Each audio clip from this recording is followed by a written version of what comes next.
Welcome everyone to F the Fear. We can be a little more blunt than that, right? Like we're here to say fuck the fear. We are here to say, I'm not going to live this way. I'm not going to let fear run the show. And I want to do things differently. I want to step into my power. I want to connect to my intuition. That's what we're here for. And if that's what you desire, then you are in the right place. So, as we move through this training, we're going to start by talking about the physiology of fear. I will be sharing throughout this training some cases of inspiration. And anytime we have the opportunity to hear a story where someone got pregnant after trying for a long time, there's the possibility that you might feel triggered. And I'm not intentionally here to trigger anyone. So I would welcome this invitation to see a trigger differently from here on out, like seeing this as an opportunity for healing, because triggers are really, really common. When you hear something that's happened for someone else, and you might think at first, like, oh, it happens for everyone else, but why not for me? And I'm so sick of hearing like how easy it was for someone else, and it hasn't been easy for me. That is common and normal. And it's also something within us that is asking for healing. So, this is a new opportunity to witness that is asking for healing within you. And I do my best to create a space where you can feel safe to feel. And ultimately, my experience with working with couples and women through their infertility journeys for the last 11 years is that when we create safety in the mind and body is when true healing occurs. It's when the body feels safe to receive, and that receiving energy, that receptivity is so key when it comes to getting pregnant, staying pregnant, and being able to shift your vibe. So, before we jump in fully, just a quick disclaimer. I am a licensed physician, and I may not be your physician. So, any suggestions that may come through this workshop experience, please discuss with your own providers. This is meant for educational purposes only and is not meant to replace your medical treatment with your providers. And just take a moment to close out any other tabs you have open. I had to do it before I jumped on. I was like, oh no, I'm guilty of multitasking and having multiple tabs open. So now's a good time to put your devices in do not disturb, close out those tabs, put down the other device if you tend to have like your computer open, but you're also like, scrolling on the side. We're all guilty. But right here, right now, if you can, for the next hour, just put full attention on yourself and your own healing and your own receptivity, and allow what comes through to make a shift for you. So, we're going to do something called entering the learning state. This is a really powerful and quick and easy and free tool to help you shift from fight, flight, freeze mode into rest and digest mode. And when we are in that rest and digest mode, that parasympathetic nervous system state, we are also more receptive to learning. And so let's get into that, okay?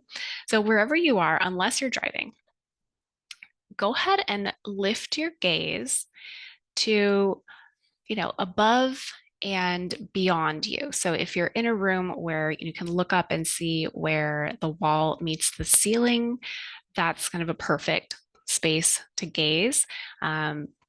If you're like too close to the wall and you would be really craning your neck, just imagine like lifting your gaze up about 3 to 4 feet above your screen and up and in front of you. And you're going to keep your gaze there for this entire exercise. And then we're going to go ahead and put the arms into cactus arms. So if you can just briefly look down at my screen, you can see that I have my arms at a 90-degree angle. I'm in Tucson, Arizona, where we are full of saguaros, so I'm used to the cactus arms. And keeping your gaze above and in front of you, just noticing that you can see your fingers in the periphery. Maybe you even do some little spirit fingers, you wiggle your fingers so that they're more apparent to you. Take a few deep breaths here, just letting go of anything that's happened so far today. And anything that's on your mind for later on, you can always come back to it.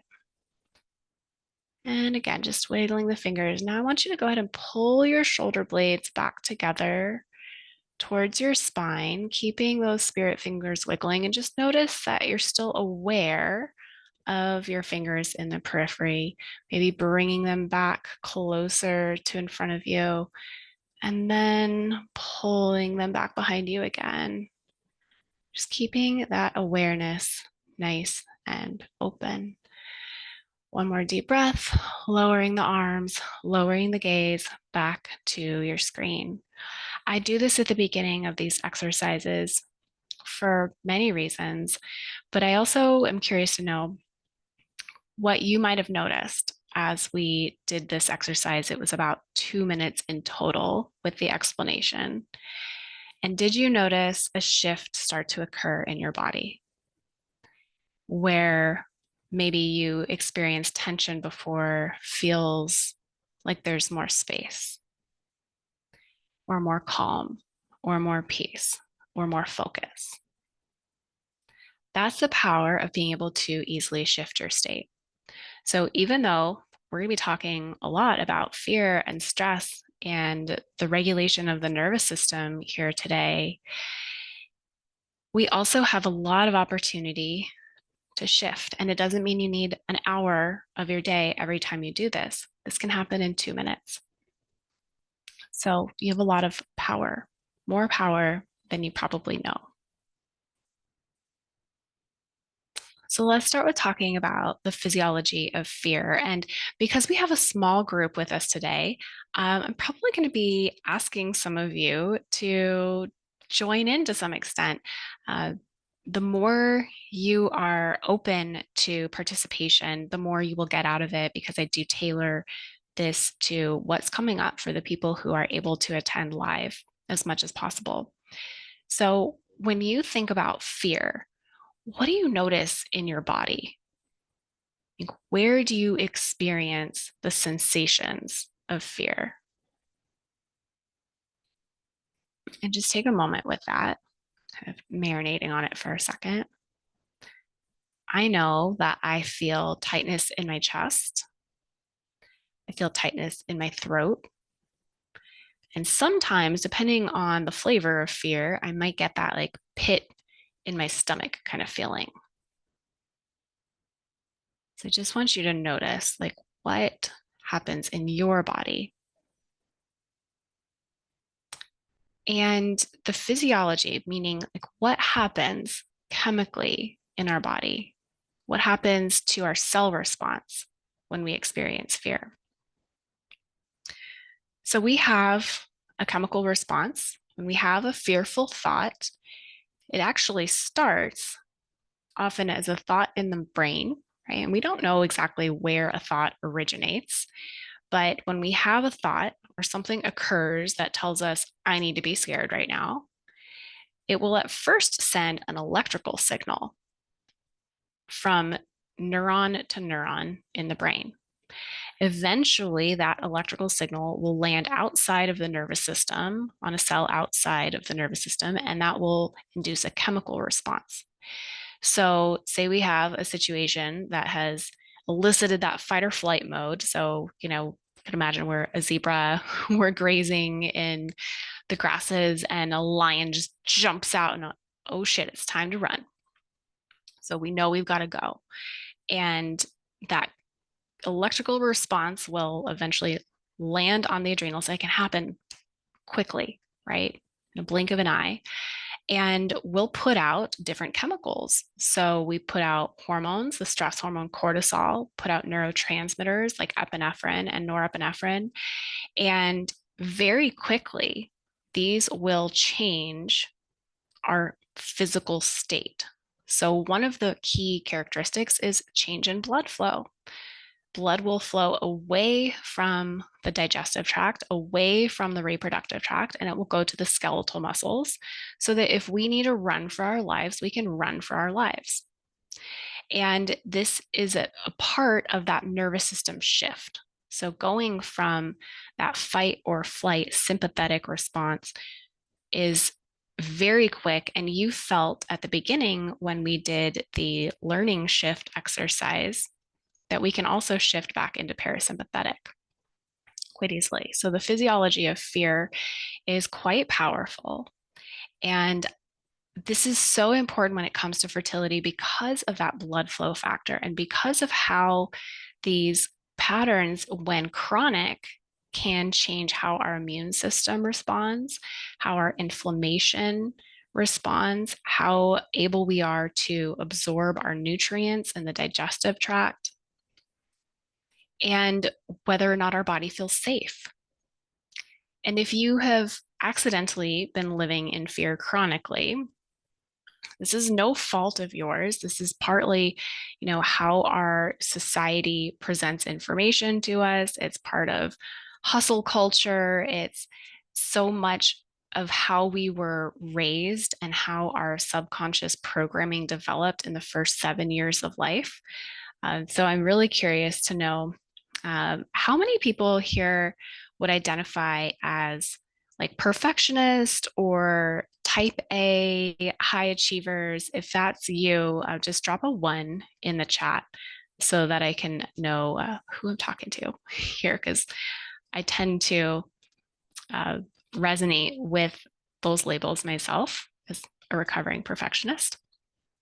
And what I do find, especially for those of us who have always lived in that way, when we do the homework, we expect to get the A.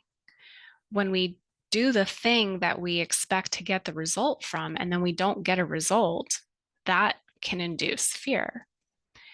So if we've gotten to this point in life where it's like there's always been a formula, there's always been something that we could have an expected result if we performed a certain way, and now we're in a place where, wait, I thought if I did this and I did it perfectly, that like I should be pregnant by now. Like this should have happened. This should have worked. And when it doesn't work, it is natural that fears would start to creep in. So if you are comfortable with sharing some of the fears that have come up for you, common ones that have emerged, as I've been in practice for 11 years and I've talked to hundreds of lost count of how many people in my practice about this, but there's often the fear that their age is getting away from them, like they're just running out of time, or their, their body is not meant for this, or their career isn't compatible with parenthood, and maybe there's something about the way in which they approach their career that has blocked them from getting pregnant.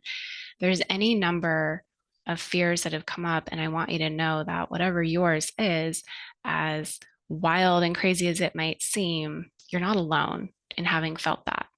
And some of the cases that I'm going to present to you will also show you how not alone you are in these. So how about the energy of fear? I think hopefully you have an idea of like, what is fear doing physically? But energetically speaking, fear has an impact as well. And it's ultimately all connected, right? Like we can't just look at one system in a vacuum. Part of my background is in traditional Chinese medicine. And so when we think about fear, the organ system, the meridian system that is most associated with fear is the kidney. And the kidney energy is really important when it comes to fertility because the kidney is the house of our essence, and the essence is the foundation of all of the other material, the yin, the yang, the blood, the chi. And when we have chronic fear, and we could also call that, chronic stress, chronic anxiety, this is depleting to the kidney essence. And because we need that essence as part of a healthy, fertile body, we get into this vicious cycle where the kidney energy can be weakened by having fears. And when we have weakened kidney energy, we tend to be more susceptible to feeling fear and having, harder time breaking out of that cycle. Being in fear can also weaken our own relationship to intuition. It can also get confusing to notice, like, what's the difference between what does fear sound like and what does my intuition sound like? And that's something that we'll get into a little bit later as well. What I find is that where we are putting a lot of our attention, so when we're making decisions, for example, from a place of fear, and a really specific example with fertility would be, if you've gone in for a consultation and you've been told, oh, your AMH is low, you have diminished ovarian reserve, we recommend that you jump into IVF right away to preserve your fertility. And while that may be, the standard of care in Western medicine, it, like, hearing that elicits all this fear. And then you're like, oh, well, shit, like, I better get on this. And so you may jump into a treatment like that, making that decision based on this fearful outcome that I'm running out of time.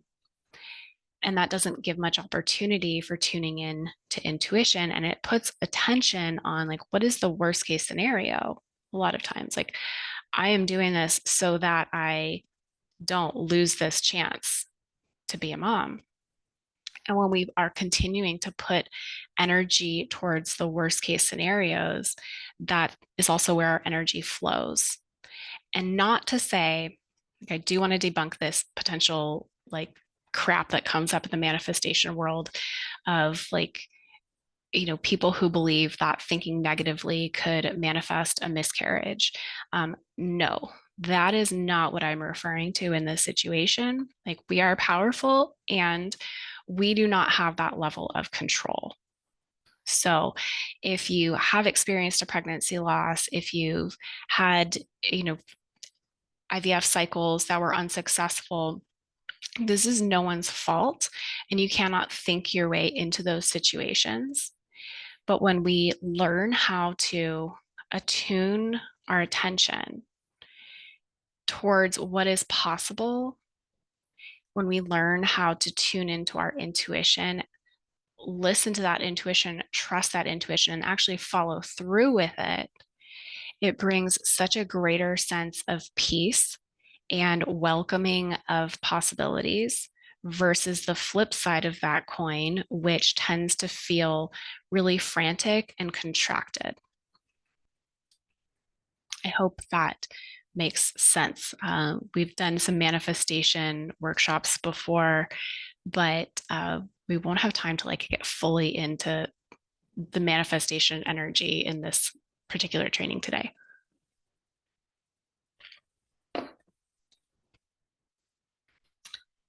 But I want you getting more intimate with this idea that we are more than just a physical body. So, in the traditional Chinese medicine world, in the spiritual training realms that I've done, we are, yes, this physical meat suit, what we can actually, like, touch and feel. So our form, our function, the sensations, our hormones, the cell to cell communication. A little expanded from that, we have our mental body. So this is our thoughts, our attitudes, our judgments, our prejudices. Expanded from that is our emotional body. So this is, our actual feelings about something, our self-awareness, our empathy, our internal motivation, how well we adapt to things. And Have you ever had a situation where you walked into a room and someone may have been arguing, and even if they were done arguing by the time you walked in, you could feel that emotional tension? Just give me a why in the chat if you've ever had that like scenario where you walked in and you're like, oh, we could cut the tension with a knife here. That is that emotional body. Like you can feel that energy expanded from you. And some people have like really big emotional bodies. And some people like they hold it really close and you're like, oh my God, I can't read this person. Like I don't know what I never know what they're feeling. And then there's everywhere in between. Right. And we often don't respect the fact that these four bodies are so interconnected. So when we are feeling an emotion, when we're feeling scared, when we're feeling angry, there will be a physical sensation attached to that. And then there will be thoughts that we create out of it. And maybe the thought is what started it, as we mentioned with, how, a lion jumps out of the grass and you're like, oh shit, I better run. And then we have that emotional fear response, and then we have the physical sensation that's created. It's all connected. And then we have the spiritual, and this is like the biggest, the biggest of the bodies. And some people have a very strong connection to their spiritual body, and some people don't, through no fault of anyone's. And sometimes it is the infertility process alone that makes us question the spiritual part of this, because this is our connection to ourself, to our purpose, to something greater than us, if that's within your belief system of, God, universe, destiny, and our intuition is a spiritual connection. So if we've lost that connection, then we've also lost an anchor to a way of releasing fear, acknowledging fear, being able to face our fears head on, which ultimately, when it comes to this work, this isn't about just being positive all the time. In fact, that can be damaging because we're not actually getting to the root of something. We're not processing and releasing. So if we have an emotion, and it could be any emotion, not just fear, when we have an emotion that has been repressed, suppressed, pushed away, distracted from, this has the ability to actually create physical dysfunction in the body. And if we are continuing to operate from a place of like automatic behavior, checking off of the boxes, looking outward for what will fix us versus looking inward, trusting that we are already whole and having the courage to face whatever the feeling is, whatever the emotion is, whatever the fear is, then we're just going to keep seeing the same results. That's the definition of insanity, right? When we just keep doing the same thing and expecting a different result. So, this is where I want to bring in the nervous system hormone connection. So, when we are ultimately experiencing a chronic pattern of fear or any chronic emotion that's not given the room and the space to be acknowledged, validated, and processed, then we have an activation of the nervous system where the nervous system is always going to feel a little on edge, a little dysregulated. And this impacts our hormones because the nervous system, starting with the brain and the spinal cord being the central nervous system, and then all the little nerves that come off of it being the peripheral nervous system, the brain is our master hormone regulator. So, for any of you who have been through a fertility treatment process where they've maybe used hormones to manipulate ovulation, or you've been through IVF, egg retrieval, these hormones are in part mimicking hormones that come from the brain. So we have gonadotropin releasing hormone that comes from the hypothalamus. We have the FSH and the LH that are coming from the pituitary, and these are directly communicating with the ovaries to help induce the follicle growth. And then finally that, with LH being that hormone that creates that surge just before ovulation, actually telling the ovary to release the egg. The brain is really, really important. The nervous system is really important. And as we talked about blood flow earlier on, when we have a state of chronic stress where blood flow is being redirected away from what's considered non-essential organs, the body does not consider the reproductive system to be essential. It's going to direct resources towards the vital organs like the brain, the heart, the kidneys, the liver. And even the digestive system is considered second fiddle. So we'll often see a lot of digestive issues in people who have chronic nervous system dysregulation. But it can also be really subtle. It can be subtle enough as just not absorbing nutrients as effectively. And that has its impact as well. So just getting a little glance at what this looks like. And I am primarily focusing on the female reproductive system, ovaries, uterus, brain in this presentation, but this makes an impact on male health, testicular health, sperm quality as well. So a lot of what we talk about here is not just isolated to people who have a uterus and ovaries. Just FYI, if partners are listening in the background, this applies to you too. So just wanting to understand that this is all connected. And even if you have so far been treated as if everything that's going on is just a uterus and ovary issue, and you've had that kind of just like gut inkling that like there's something more going on here, well, you're right. There's a lot more going on here because these hormones are all interconnected and very, very much connected to our nervous system. And this is just an even more complex looking chart, but the neuroendocrine system. So this just means the connection between our nervous system and our hormone system, endocrine meaning hormone. And beyond the uterus and the ovaries, we have, of course, the thyroid, the adrenals, the pancreas with its production of insulin. We can't look at just one system and say, well, it's just this. So, we're going to throw IVF at this when maybe there's something going on in another system that's very intimately connected.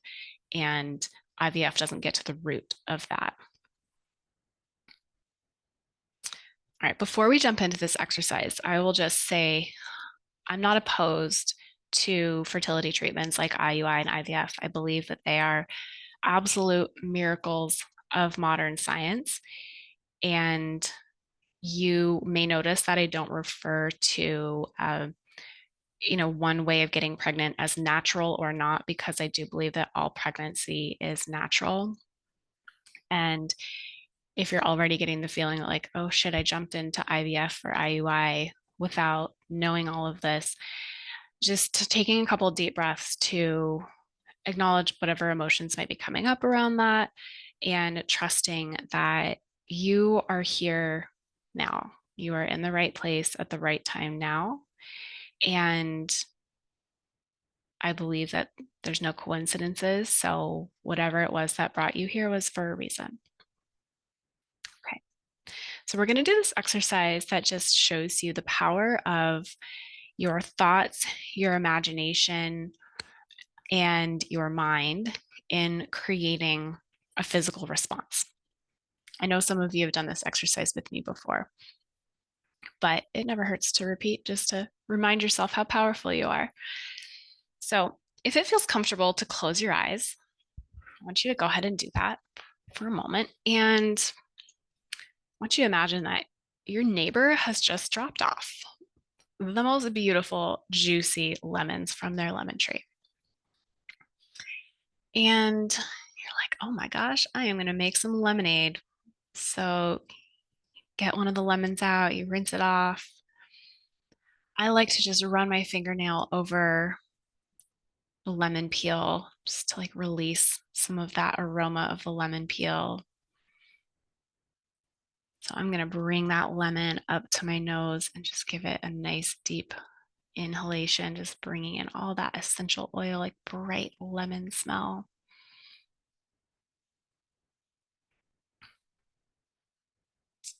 You grab your cutting board and your knife, you set your lemon down, you slice it in half. And you can see all those little cells bursting open, the juice starting to come out. That lemon smell is even stronger now.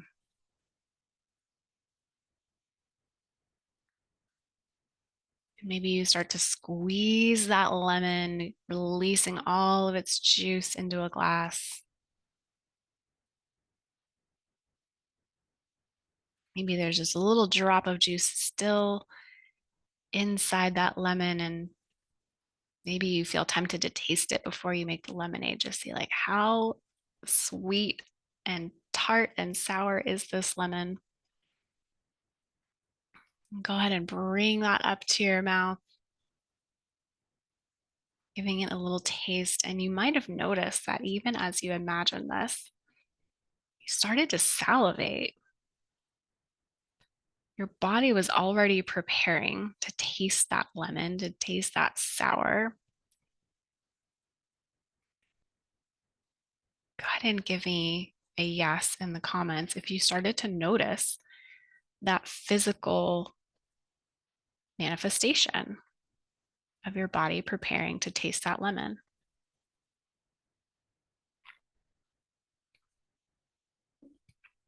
It's crazy, right? There was no lemon. It was all in our imagination. And yet our body knew what to expect, it knew what was happening.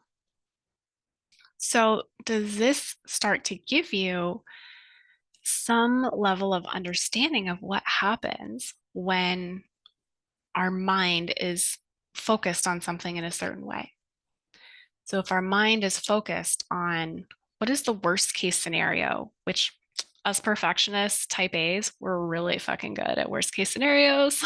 Like there's something about being able to plan for all eventualities, including the worst ones, that helps us feel like we are prepared. We've got our shit together.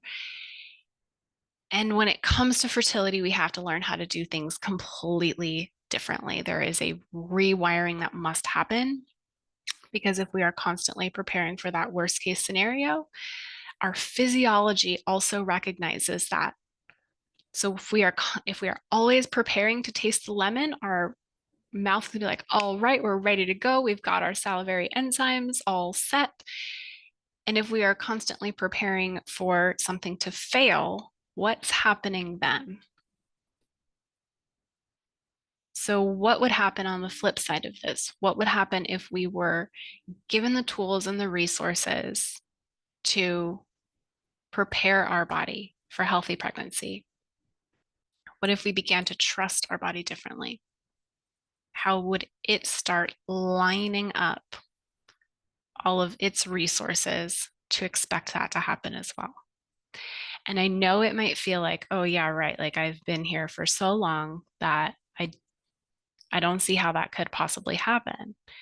But as you see in this next case, hopefully this will start to inspire you.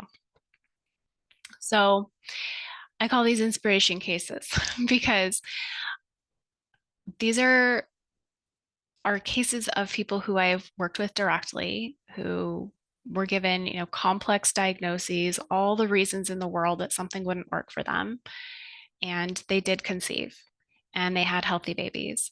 And these are not like the outliers of my work. Most of the people I work with have fairly complex histories of PCOS, Hashimoto's, endometriosis, adenomyosis, recurrent pregnancy losses.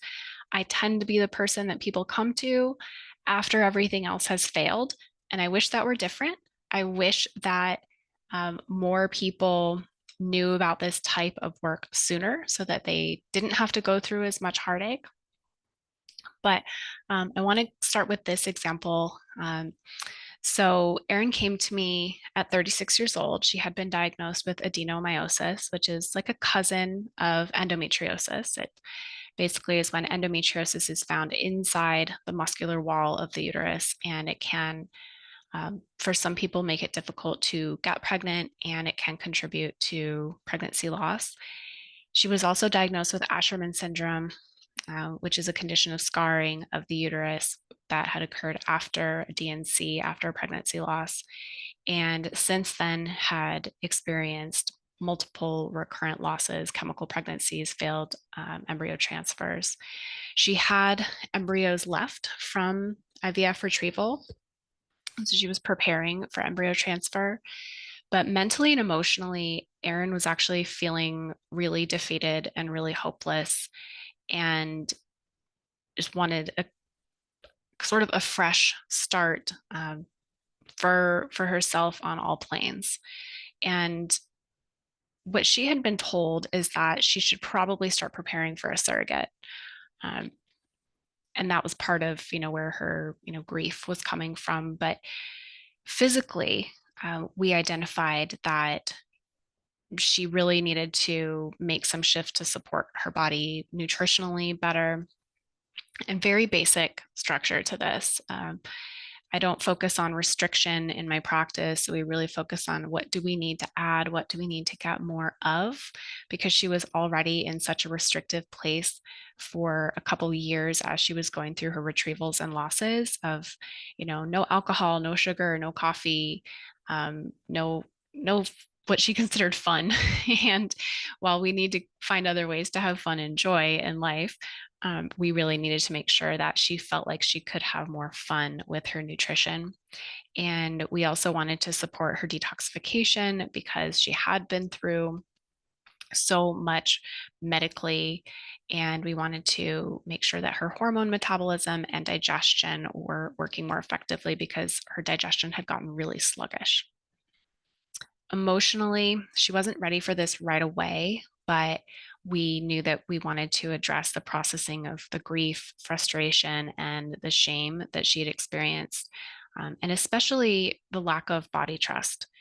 It's really common for people who have been through multiple losses, multiple, just even having months of trying the old fashioned way, where you start to wonder, like, what's going on in my body? Like, can it do this? And so for her, she really was holding on to a lot of mistrust of her body. So what we worked on had an effect relatively quickly. Honestly, she and I were both really surprised because she had been gearing up for a hysteroscopy prior to her embryo transfer. But she ended up conceiving spontaneously about 4 months after we started working together. And she felt, and you can see in the message here, that she'd never had less attachment to a test and more shock. December was the first month I felt true nervous system health, like real coming home moments. And that's really what this work is about for me. It's beyond just getting pregnant at any cost, right? It's about really allowing people to feel safe in their bodies, for their body to have an abundance of nourishment so that it is able to see, like, okay, I don't have to just be prioritizing my vital organs. Like, I can start reprioritizing. I can start giving more to other systems and really opening up to receive. So while some people get really tied up in having to do everything perfectly, having to eat perfect and take supplements perfectly and doing detoxes and, ultimately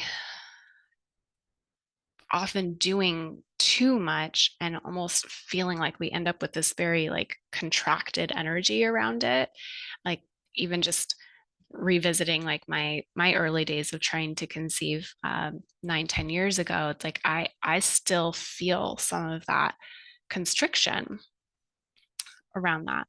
And as we begin to tap into our intuition and use nourishing practices that are based on what you as an individual need, we can start to unwind and expand. And, the energy of fertility is ultimately very expansive. Like, our desire is to grow a human. So what do we need to do physically energetically, spiritually, to allow that expansion to begin happening now.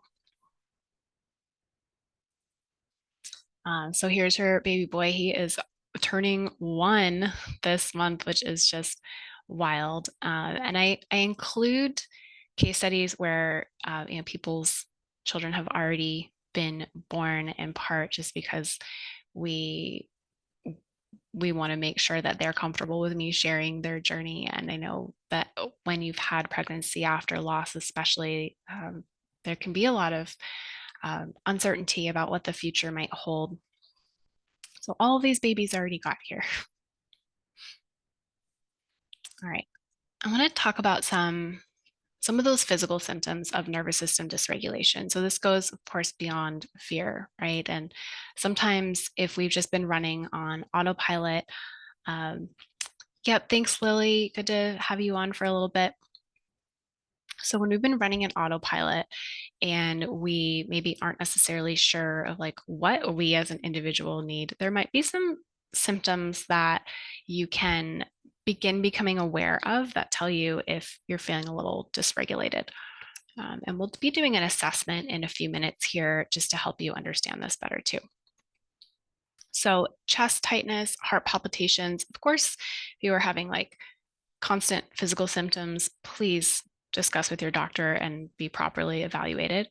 Uh, Digestive issues like indigestion, bloating, irregular bowel movements, frequent illness. So when you are the type of person who says like, I catch everything that comes around, that is a sign that our immune system has been impacted, often by chronic stress patterns. Fatigue. So whether it's, chronic all day fatigue or more of that like, oh, I just like can't even get out of bed type of fatigue, both are manifestations of this. Difficulty maintaining a healthy weight. So this can go both ways. This can be for people who have unintentionally gained weight and have a really hard time reducing their weight to what they consider to be a healthier level. I do believe that when we hold stress in a certain way, no matter how much you exercise, no matter how much you decrease your eating, it will be very hard to find that homeostasis of a healthy weight unless we are addressing the nervous system patterns. And when it comes to reproductive health, we will more often see irregular periods, painful periods, low progesterone or short luteal phase, and unexplained infertility when we have a dysregulated nervous system. Some of the emotional symptoms. So when I saw this picture of this bird, I was just like, oh man, that bird looks so frazzled. I feel her. So feeling like irritable or on edge, being startled easily, like even if you knew that your partner was home and you came around a corner and they were like in an unexpected place and you're like, oh shit, like, what are you doing there? That would be a sign that our nervous system is also on edge. Having insomnia, especially the type of insomnia where if you're exhausted and you're like, oh my God, I just cannot wait to get in bed, and you get there and then your brain doesn't shut up. That's the type of insomnia we'll often experience. Or if you fall asleep really easily, but then you're waking up frequently overnight, especially waking up between like the 1 and 3 hours,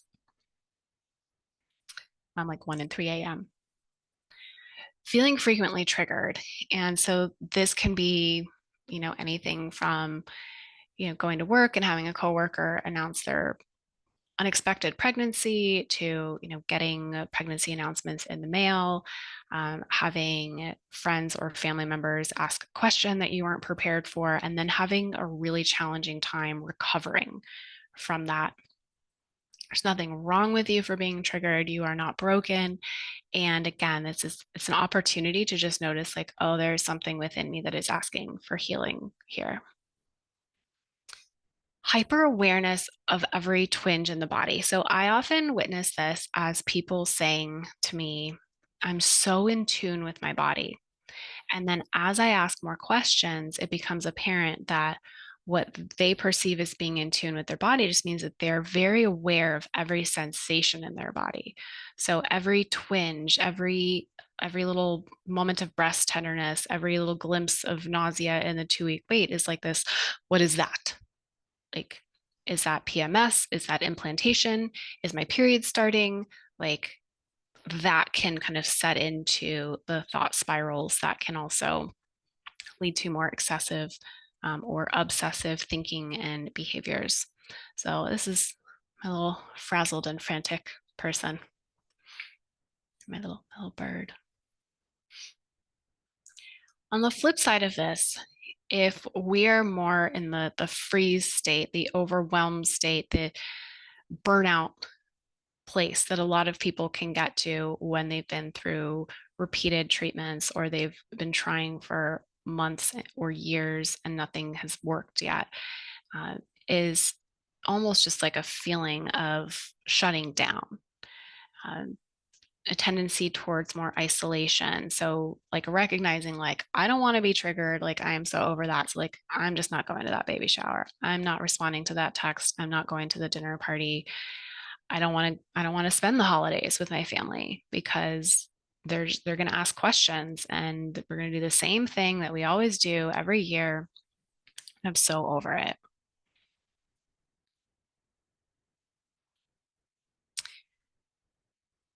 So before we get into some of these kind of sneaky causes of nervous system dysregulation, I'm not going to spend too much time there. Uh, I want to acknowledge that the holidays are coming. And in the Brilliant Fertility program, uh, we have, group discussion that's kind of ongoing in our WhatsApp. And it's, people are starting to ask questions about boundary setting around the holidays and, how can we create more joy and more authentic experiences when we've been going through this on, in the background and maybe without family who's been aware or family who's been supportive, or even if they're trying to be supportive, but like they're just saying things that are completely unhelpful. So we're starting to have those conversations. And that's part of why I opted to do this training at this time, because I know that that tension might be coming through for a lot of people right now about knowing that, like, all right, then starting in November, you've got about, 6, 8 weeks of that potential angst coming through. So I want to give you some ways to start dealing with a dysregulated nervous system now, like things that you can like hop off this training and just start to get on board with ASAP. For those of you who are on live and staying to the end, you have access to two bonuses. These are two favorite things that people in the Brilliant Fertility program have commented have really, really helped them. The first one is my 5 5-minute videos for regulating the nervous system. So these are really quick tools that you can use to shift your energy, to shift your vibe, to like literally change the physiology so that you can be in that parasympathetic rest digest state more easily.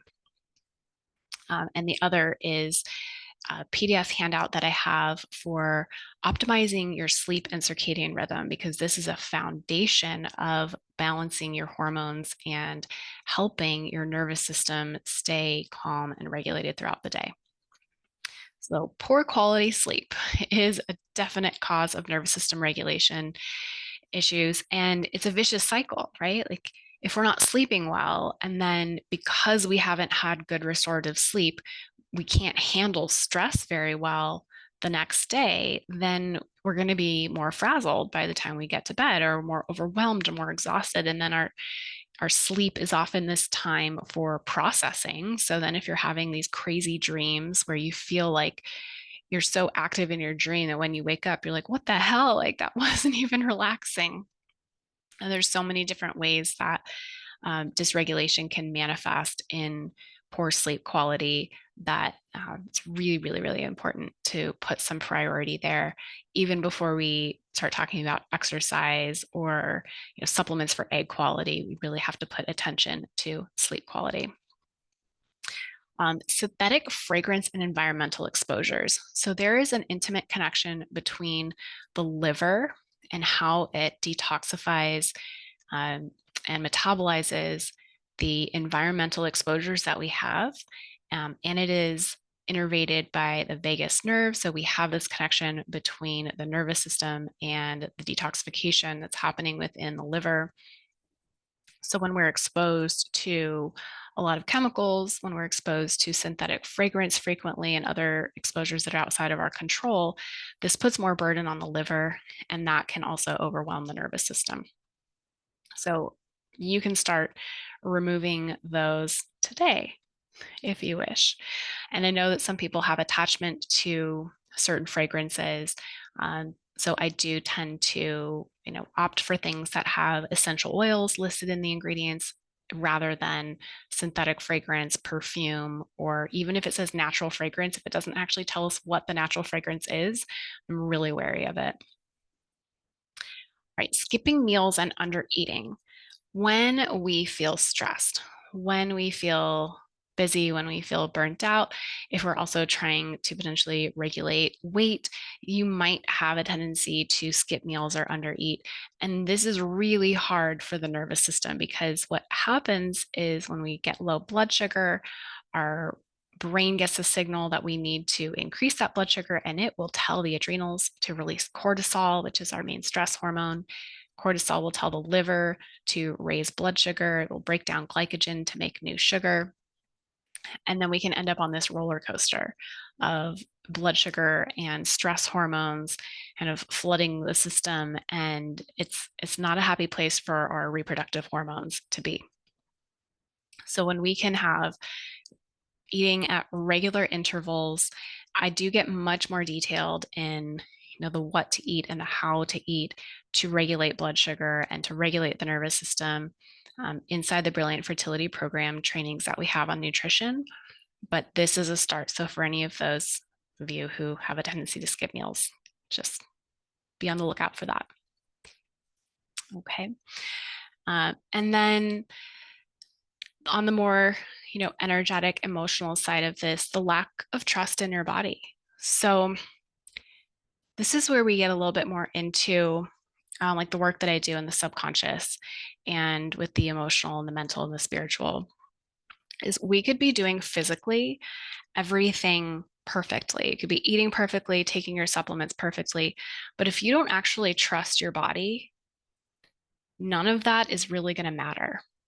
And so we have to work on some of the underlying limiting beliefs and thoughts that we may have that are blocking us from being able to receive those physical things that we are doing so well.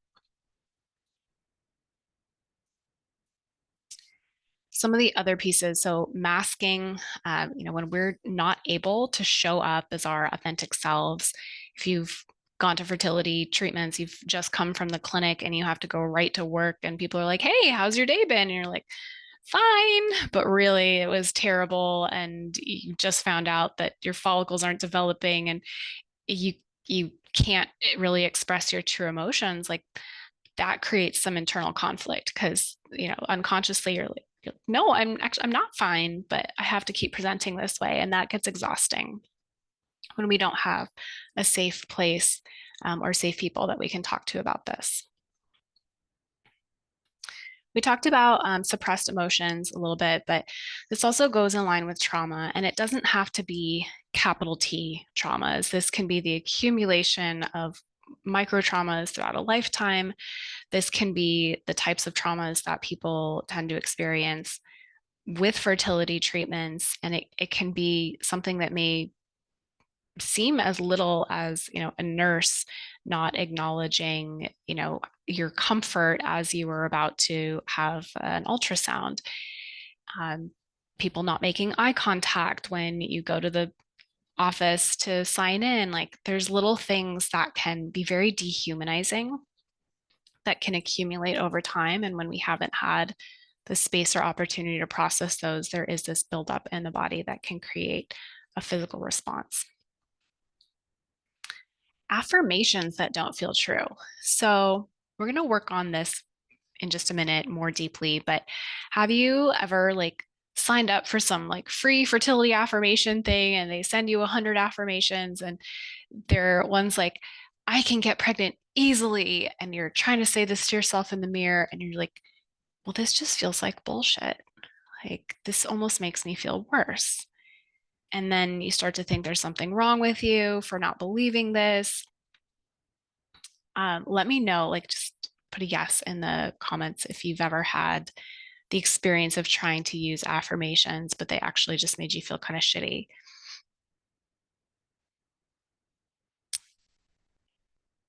Selena, definitely. Yeah.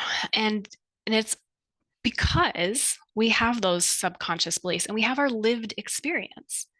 And if our lived experience is not matching what this affirmation is telling us, then our unconscious is going to call bullshit. And it's going to say, no, that's not true. We don't believe that. Why are you trying to lie to me? And that creates more internal conflict. So you're not alone if you felt that. And we're going to workshop that in just a second.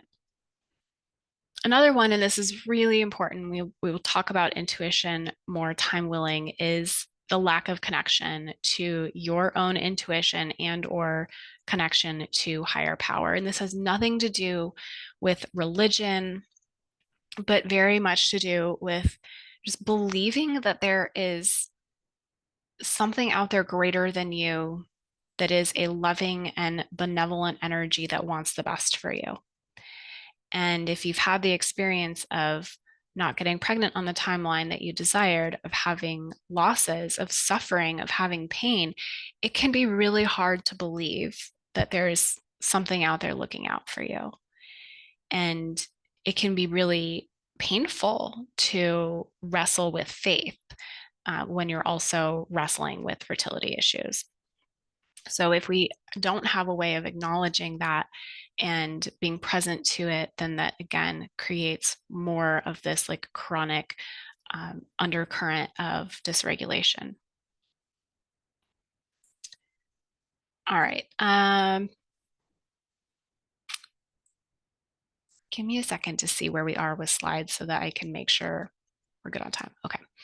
Um, what I feel like is maybe one of the ultimate dysregulators is this roller coaster that many of us have found ourselves on. Mine was fun because my cycles were so irregular that sometimes I just had no idea where I was in my cycle. So that was part of what made the roller coaster even more steep. But what a lot of people will find is that when their period starts, it's like, that initial devastation and hopelessness and like, why do I do all the things? Why do I eat so perfectly? Why do I take these 17 supplements if nothing's going to work? Like, fuck it. Let me just give me the wine, get me a pan of brownies. I'm going to sit in bed and watch Love is Blind all weekend and not care about any of it. And then we start to come out of that and we're like, okay, well, maybe this is the month. Like, ovulation seems like it's going to be happening on time. Like this has to be the month. Okay, I've got to do everything I can. And then you start, getting back on the train and getting back on the doing everything perfectly. And then ovulation happens and it's like, okay, there's like peak excitement, but also peak questioning. Like, did we time it right? Like, did we hit the nail on the head with this one? Did I have enough cervical fluid? Like, did I do everything enough? Did I do it well enough? Am I good enough? And then the 2 week wait. And that's an adventure. If if you're type A, welcome, Ashley. We're just talking about the roller coaster that many of us find ourselves on when trying to conceive. So the 2 week wait tends to bring on this energy of sometimes anxiety, sometimes that hypervigilance or hyper awareness of every twinge in the body. And the wondering, like, is this the cycle? And how will I know? And what will it feel like? And what can I get away with? Like, is it okay to have that glass of wine? Is it okay to have pizza with the girls? Like, if I stay up too late, will that prevent implantation from happening? Like, and then we're just, constantly on edge.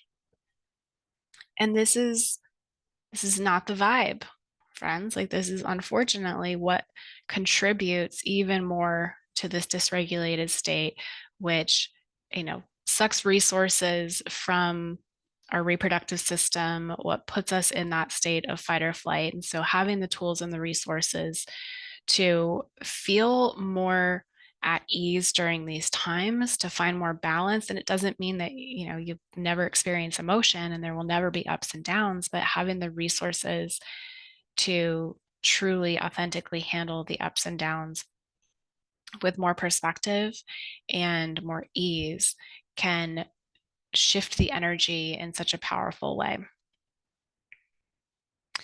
So, coming back to affirmations for a moment here, I just want to give you another resource so that you are able to come away from today with like something that really changes this journey for you. So, when we have one of those affirmations that just feels like absolute BS, like, I trust that my body can get pregnant and stay pregnant, and you're like, well, it hasn't happened yet. So, what do I do with that? Anytime we feel that resistance, for me, it's actually a way of identifying where there's a limiting belief. And so I come to appreciate those now, being trained in hypnosis and subconscious reprogramming. Um, but I don't expect you to know exactly how to do that. So when we can tack on at the beginning of an affirmation, a I am learning to, this completely changes the energy of an affirmation. And because you have already learned hundreds of thousands, if not millions of things in your lifetime, your brain can go, oh, yeah, no, I can learn anything. I can learn that. So if you could say, I am learning to trust that my body can get pregnant and stay pregnant, notice how that lands differently. And even just practice it for a moment right now. Taking a big deep breath, and just say, I am learning to trust that my body can get pregnant and stay pregnant. And notice if there's more ease that comes with that. If the body is able to stay in alignment, if there doesn't feel like there's tension or contraction around that statement. Um, Anyone in the comments notice what difference that creates?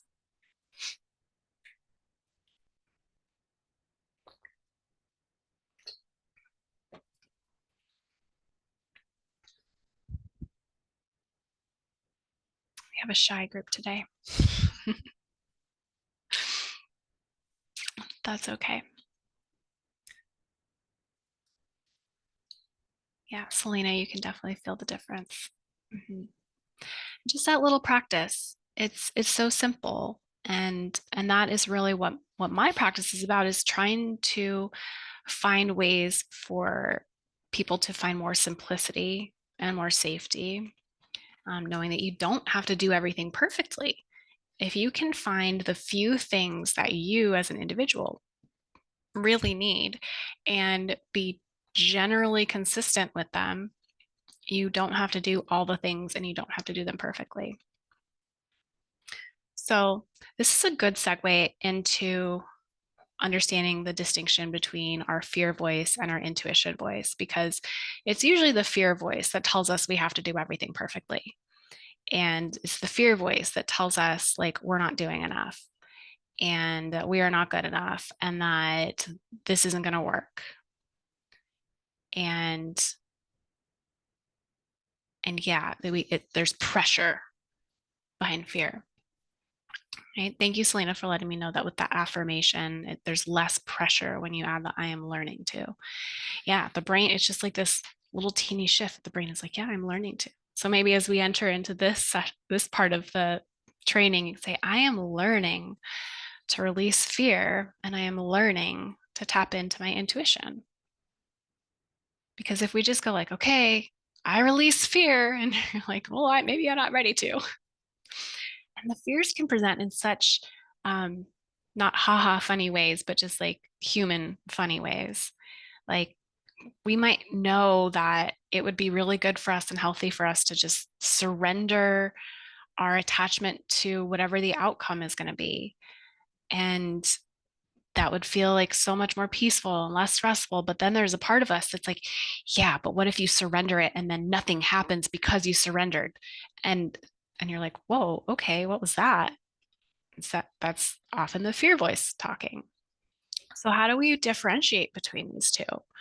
And one of them is just the feeling.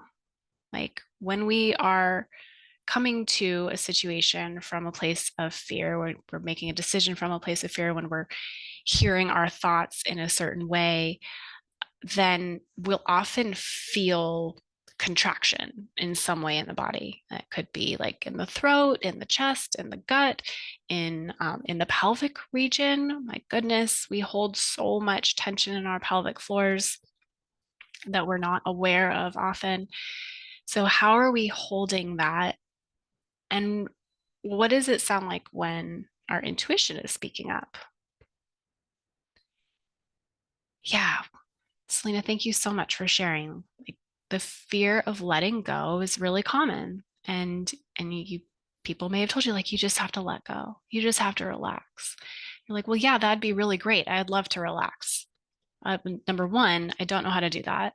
Number two, being told to relax pisses me off, and that makes me more dysregulated. And number three, if I let go, then what? Then I don't have control over this anymore, and nothing happens. Yeah. Thankfully, there's another way of doing things. and and it can look like, and this, if you were on earlier when we talked about Erin's story, where she was feeling really defeated, and when she felt like she was coming home in her body, she had zero attachment to taking a pregnancy test. She was taking the pregnancy test because she was about to have wine night with her girlfriends for the first time in a long time, and was like, oh, maybe I should take a test. And it was positive, and yet that was the first time that she had taken a test without attachment. Uh, and that idea of attachment is a much more nuanced conversation than we'll have time for today, but it's ultimately rooted in fear. So when we are acting out of fear, we'll feel that contraction, we'll feel that intense attachment to the outcome. And it's okay, because we want something, right? Like, this is a desire, like possibly the deepest desire your heart has ever had. And so the attachment to want this is really, really natural. But we have to know when that attachment is potentially creating more stress, and how to simultaneously hold the desire and trust that we are doing what's within our influence, while detaching from the exact outcome and releasing the parts that we don't truly have control over. So we don't truly have control over when we get pregnant or how we get pregnant. We have influence over what we put in our body, what we put on our body, our exercise, our sleep hygiene. We have influence over, who we allow into our sphere of influence. And when we are acting out of fear, we'll often be like reaching outward. When we're acting out of intuition, we'll be looking inward for the answers. So we're going to do a little assessment here. And um, this might help you just feel into where you are on this. But what is intuition, first of all, right? Like, it's this ability to acquire knowledge without recourse to conscious reasoning, having to have an explanation. It's like this sense of a feeling of this inner knowing. And we're going to do this assessment to see, like, where are you with your connection to your intuition in just a moment. Right now, before we do this assessment, I'd love to know, like, if you can give me a Y or an N. Do you feel strongly connected to your intuition right now? Yes, If you believe so, no. If not.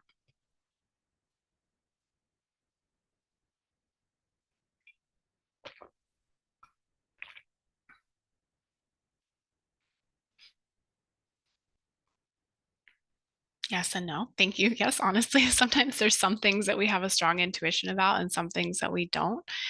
Or sometimes we feel something really strongly, but we're like, but what would happen if I actually followed that? There can be a sense of knowing, but simultaneously a fear of following it. Not really right now. Thank you. Yeah. Okay. So with this assessment, as I go through the next couple of slides, I just want you to give yourself, a one for each of the following that feels activated for you right now. So as I say that statement, if you're like, yep, that's true for me in this moment, then go ahead and give yourself a one, and then we'll add up at the end. So give yourself a tally if you are lacking trust in yourself or your own decision making. And you can just keep your own score for right now, and then we'll connect at the end about it. Give yourself a tally if you have lack of trust in your body's ability to get pregnant or stay pregnant.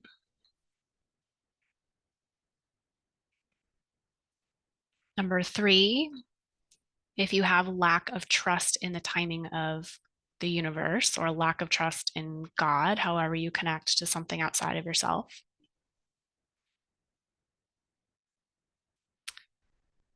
Number 4, if you have that hyper awareness to every twinge in the body.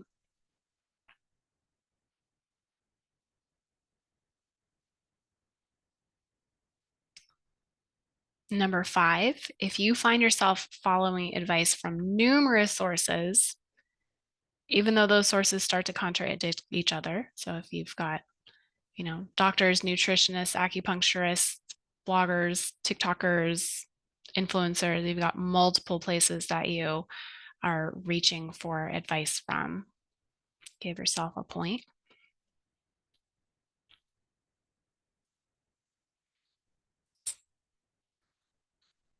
Number 6, if you have had some gut health issues, even though everything has been said to look normal, if you've had testing done and they're just saying, you probably just have IBS.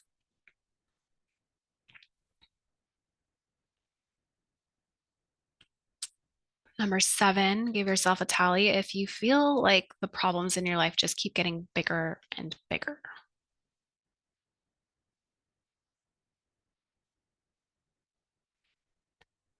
Number 8, if you find yourself repeatedly doing the same things and getting the same results. This can manifest as, if you have a reproductive endocrinologist, if you've been doing embryo transfers, if they just keep trying to put embryos in, but nothing is changing with the protocol. This can be if you have tried multiple times to change your habits and eat better or sleep better or get more exercise in, and the same thing kind of always happens to derail you. Number 9, if you find yourself having thought spirals, especially thought spirals that involve intrusive or fearful thoughts.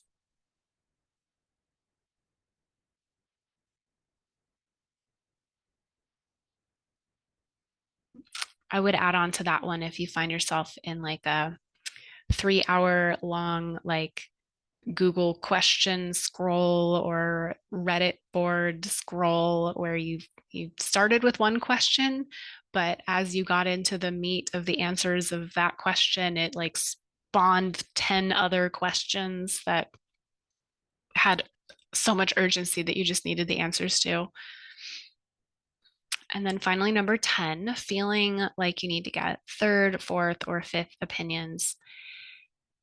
And I have asterisks there because there are absolutely times and places to get a different set of eyes on a situation, or if you've had physicians or care members who were gaslighting you or not listening to you, or you felt unheard, unseen, unsupported, then like absolutely you would need to step into your power, advocate for yourself, and find a new physician. And if I would even add to this list, like to give yourself a tally, if you feel like you have a really hard time advocating for yourself with care members on your team, with your physicians or other practitioners.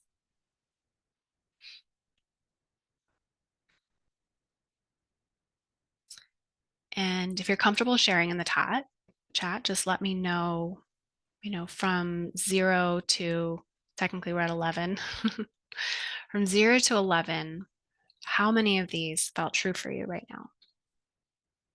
Oh my goodness, we're all sixes. This is funny. Thank you for sharing. It's okay if your number is lower or higher. It doesn't have to mean anything about you, right?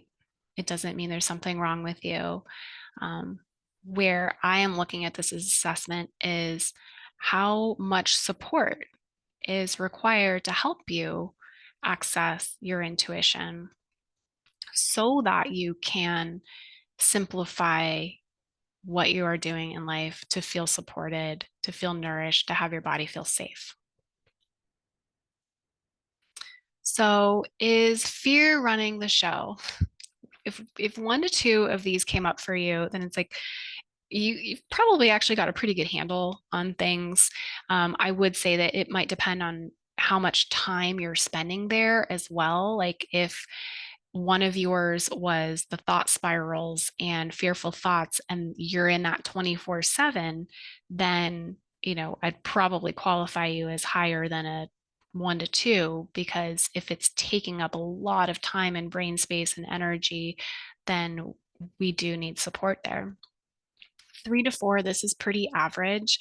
And this is probably where like most of the general population just sits in what I've observed with working with patients. 5 and above, like this is really common for people who have been through fertility concerns. And unfortunately, in Western medicine, it's not common to be addressing the mental, the emotional, the spiritual piece. Like, I don't think I've ever heard of an REI asking, like, what's your intuition telling you about this process? Um, so you're not alone, obviously, like you guys will see in the chat how common that experience is. And if this is running the show, we absolutely have to be doing things differently for your body to feel safe. All right, so this brings us to our next inspiration case. Erica came to me at 44 years old. So she was already having the big fears of, am I too old? Am I out of time? Am I crazy for trying? One of her biggest ones was, what if I have a baby who has a congenital defect or a chromosomal issue and it's all my fault because I pushed this? And yet she had this really strong desire in her heart.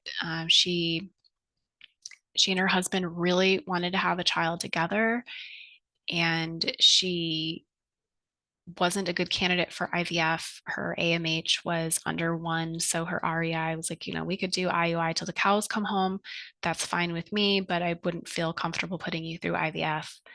Her FSH was 13.3. Otherwise, she'd been told her labs looked normal for someone who'd had recurrent pregnancy losses. She'd had 3 miscarriages and 1 stillbirth, and had the complete workup when it came to autoimmune and clotting and thyroid and hormonal issues. We did detect nutrient deficiencies on her labs that can contribute to stress in the body, but really there was nothing crazy going on. And with someone in this situation who had so much fear, that's actually where we put a lot of emphasis of our treatment, was on helping her to trust her body and to learn how to nourish her body. So, what we focused on were the things that were in her control. One of those was her finances. She actually had a lot of anxiety about money. She and her husband were both teachers, and one of her concerns was like, can I even afford this? Like, can we afford to have a baby? So, like on all fronts, there's fear coming in, physically, financially, the what ifs about the future. So we knew that she could take some charge of her finances. She could take charge of some aspects of her nutrition without creating obsessive thinking. She had a history of disordered eating patterns. So we were really mindful of uh, not putting restrictive practices in place. Uh, we wanted to establish resources for her to acknowledge and move through fear. So, specific practices that she could use, like EFT tapping and meditations, but also other exercises to process emotion. Because if you've ever noticed when you're in a particularly activated state and you're like, okay, I just need to sit down and meditate, it's like you might feel like you are just crawling out of your skin. And that activity, while it might be quote unquote good, wasn't the appropriate way of dealing with that activation or that emotion in the moment. So this is also related to, when we start to get um, more emotionally intelligent and intuitive about what we need, we're able to see that some of the things that are good out there might not actually be what we need in the moment. And we also focused on her deepening her connection to her intuition. So I had given her some guidelines for nutrition. Um, as she connected more to her intuition, it actually led her to eating in a way that really helped her feel more healthy in her body. Uh, we worked on body acceptance. So, trusting this 44 at that point, by the time I wrote this up, she was 45. Trusting the timeline. She really worked on making connection to her baby's spirits.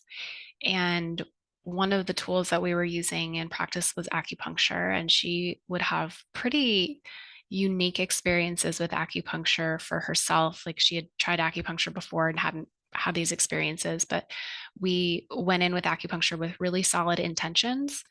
And I think that's important if you're doing that type of work, wherever in the world you are, to go into your treatments that acupuncture has a lot of power to move energy and to open up the pathway between the conscious and the unconscious and even the spirit realm. And so she set intentions going into acupuncture where she actually would have experiences where she connected to her spirit babies. And each of the uh, past losses, the what she experienced, what she perceived was the spirits coming to her and telling her what they were here to teach her. And each one of them had a really powerful lesson that allowed her to create positive change in her life and in her relationships. And as she began to see why those experiences happened for her, it allowed her to trust that, oh, this wasn't because it was something wrong with her body. And she was able to trust her body, trust the timeline more fully, with each cycle. She also went and got her real estate license even while she was teaching full time. And, a lot of people I think might have wondered, oh, well, wouldn't that create more stress? Wouldn't that create a situation where, might be bad for fertility because she's overworking? And because she was coming into connection with her intuition, and because she was taking ownership for things that she had control over, for her, it wasn't actually stressful and it was really empowering. So she went from being in debt and, being consistently in a position where she had to borrow money from other people to where she had a fat savings account after 9 months because she was using these practices. And after 1 year, she conceived.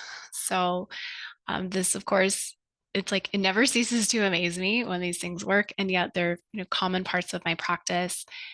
Here we are in October. We've had 33 positive pregnancies in our program this year as a result of using these practices. So her baby girl was born in January of this year, And of course, because she'd experienced so much loss in the past, it wasn't as if this pregnancy was completely without fear, but she had new tools to work with that. And we actually did a hypnosis session um, just after she got the positive pregnancy test, because some of those old fears were really surfacing. And in that session, we set the intention to have her meet the spirit of this baby and connect with her and be able to, stay in communication throughout this pregnancy, to just understand any wisdom that was there, anything that she needed to be aware of. And when we had started the session, I always asked that people put their phones in do not disturb. So both of us did that. And we got to the point where I asked the baby's spirit to emerge, and her phone started ringing, which was so crazy because she was like, I swear to God, it's in do not disturb.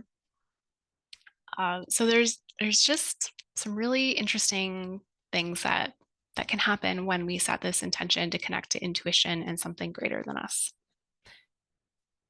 And she was 46 when the baby was actually born. All right, so you might have gotten this impression by this point that like this pattern of having fear, of having dysregulated nervous system, of allowing the thoughts to really take over can lead to a vicious cycle. And if you had marked, 6 or 5 and above on our intuition assessment, then you've probably experienced this cycle. So if you're not getting pregnant when you thought you should or in the way you thought you should, then we start to have the fear-based thoughts of like, what if this isn't meant for me? What if it's not meant to happen? What if there's something wrong with me? That can lead to overthinking, anxiety, insomnia. We end up with some behavior changes that can come from that. And some of those might be changes that we thought were positive, like, okay, I just need to eat better. I just need to take my supplements more consistently. I just need to meditate every single day. But then we start to get a little obsessive about those, or, we're doing too many things from too many different sources. And that undercurrent of stress starts to change our physiology. We'll start burning through our nutrients more quickly, and we have less ability to absorb the nutrients from our diet or from our supplements. So when we have this chronic pattern, like you could be taking $400 a month of the best supplements in the world, they're just not going to have the impact we want them to have. And then that contributes to continuing to not get pregnant when you thought you should. So it, this is complex because we all want to be able to say fear and stress doesn't cause infertility, and it isn't the initial cause in the vast majority of cases, but it's absolutely going to perpetuate a cycle. And if we're not dealing with it properly, then we tend to stay in that cycle. And some people will get pregnant. Like a lot of people will get pregnant with that pattern, with those thoughts still persisting. What can emerge then is we have rougher pregnancies, rougher postpartum periods. Parenting is more challenging when we haven't already learned how to manage and process our own thoughts and feelings and beliefs. And so, with this work that we do in my world, it's very much a part of what we would call conscious conception. Conscious conception, meaning that we are consciously engaging in the world in such a way that we are inviting this new soul into a space that is physically, energetically, and spiritually nourished, that we are acknowledging, our own limitations as human beings, that we're not passing on the same generational crap that has been passed on to us, because I think that these new souls who are coming into the world are very much a part of what the world needs for healing. And if we are able to uh, be the person who says that, this generational stuff ends with me, it's going to take some work, and it can feel hard. It can also be really fun, and it can be very healing to the inner child. But this is part of what this work means, is being conscious of what we're creating in the world and what we're inviting our children into. So in the Western world, how are they treating fertility issues? And I really kind of hate the word infertility because um, it it can create a scenario where we start to over-identify with that diagnosis. And I want to be very cautious with how we use diagnoses as part of my work with the subconscious and identity work and embodiment. We want to look at this as, you know, maybe I have been diagnosed with XYZ, but like it is not my identity. So like I have been diagnosed with PCOS and Hashimoto's, but these are not my identity. And in fact, the work that I have done on myself over the last 11 years, my lab work would not detect PCOS. It would be undiagnosable at this moment. I'm probably predisposed to it. And, if I were to really go off the rails with my lifestyle, who knows what that would end up looking like. But we just want to be mindful of how we take on these identities. So I actually prefer the term subfertility because there's so much more opportunity for investigation when we shift this identity. Okay, so just like another quick assessment, like when you go to your PCP, your OBGYN, your reproductive endocrinologist, when you walk out of there, do you always feel like you got all your questions answered? Just a quick yes or no in the chat.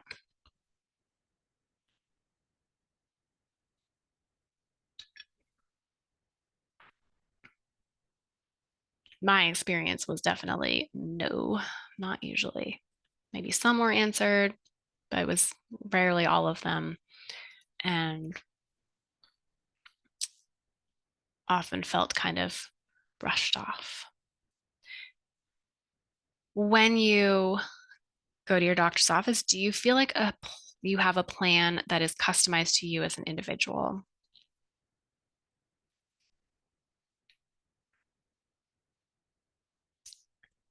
Yeah, often feeling like you're rushing between rooms, that you're on a conveyor belt. Yes, I definitely felt like a number, um, almost like I've been waiting here for 45 minutes and then I get 7 minutes of your time. And while I know that they may have the best intentions, it's not a model that really has the ability to look at the whole person. Yeah, the wait is always longer than the actual appointment. I started timing them just as like probably an exercise in um, being a salty bitch, but like um, feels personalized but not holistic. That's interesting. I'd love to know more about what that means for you, Selena.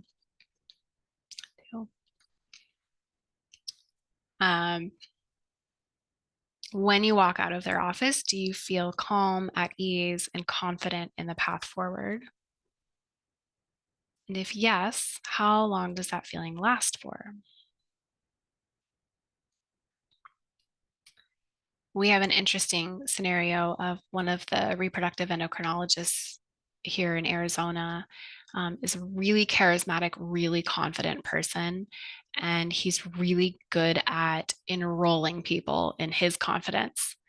And I know that he cares a lot, but his treatments are also like very cookie cutter because I've worked with so many of his patients that I see, across the board. You'll have people who have completely different pictures, but they're getting the same treatment. But he's like, yeah, this works, this works, this works. And like he's so engaging that he enrolls people in it. And so they're like, okay, they walk out of the office and they feel like pumped and they have a plan and they're confident and they get in the car and they drive home. They're like, wait, what the hell just happened? Like, I don't actually know if this is right for me.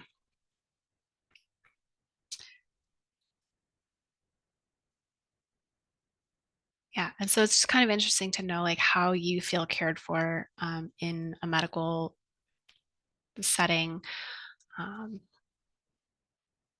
yeah, I know you leave an appointment, you're like, you feel so pumped, and then you get back, and you're like, wait, did I just get steamrolled? Like, um, yeah, and some of them are so Western, they don't really go deeply into what might be occurring at the root cause level, which we'll talk about. And um, what I find is that a lot of them are becoming more and more open-minded, but they don't necessarily have, like, it's not within their educational scope of practice to be talking about deeper things. And while they might recognize that limitation, they're also not taking the next step to learn about, like, what would this referral look like for someone. And so it's frustrating because even here locally, I've had connections with the reproductive endocrinologist for years, and it will take like 3 failed IVF cycles for them to be like, oh, well, there's this person who like does this holistic fertility work. You should probably talk to her. And then they're like, why didn't you say that 7 months ago? Yeah. So it can be frustrating. And what I find is that we all have our limitations, but we have to know what they are and to acknowledge them authentically, and to be willing to make the connections with others who are a good fit for this referral. Yeah. So with the Western medicine diagnosis, what they're looking at is with infertility issues, the most common issue is ovulatory issues. So PCOS, hypothalamic amenorrhea, thyroid issues can cause ovulatory issues. So if you're not ovulating enough, obviously you're not getting more opportunities to conceive unassisted. Tubal issues, so whether they're blocked from endometriosis, a past history of pelvic inflammatory disease, previous ectopic pregnancies, unexplained infertility, and then male factor. And we're not able to get into male factor today, but these are the common reasons for infertility in Western medicine. And what are the treatments for these? So they pretty much all end with IUI IVF, with the exception of tubal issues, which they'll just directly to go to IVF, and with some male factor, they'll go directly to IVF. And there's really not much outside of that. And there's not often much discussion in like, how can we optimize these outcomes for you if you do choose these treatments? Again, I'm not against these treatments, but I don't appreciate that they're not addressing the underlying causes. Because with the exception of bypassing tubal issues, IVF doesn't cause the root, or doesn't treat the root cause of any of these concerns. And my deeper concern is that in our bodies, innate wisdom, and even if it feels like this is a really fucked up version of wisdom, is not getting pregnant or staying pregnant, our body is trying to communicate something.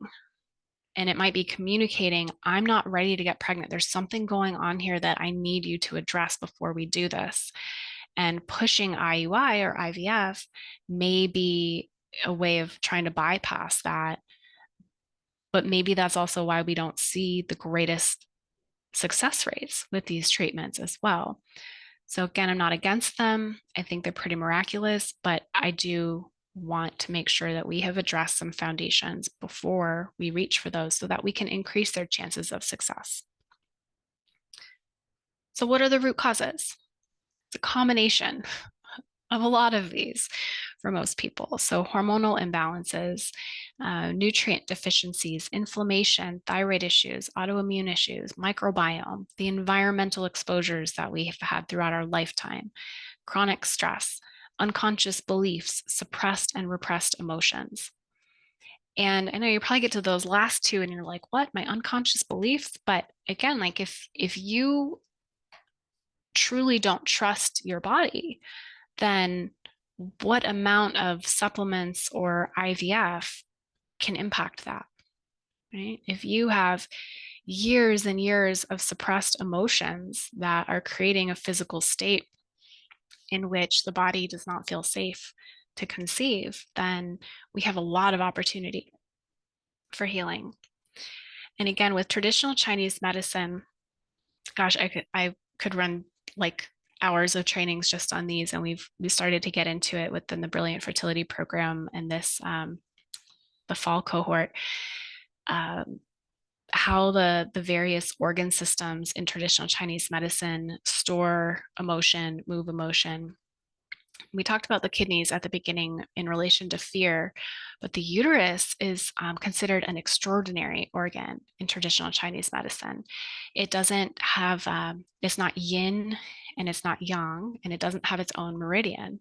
So, in that sense, it's considered extraordinary, and it actually has the ability to store any of the emotions, whereas the other organs are more related to like a very specific set of emotions or flavors within that emotion.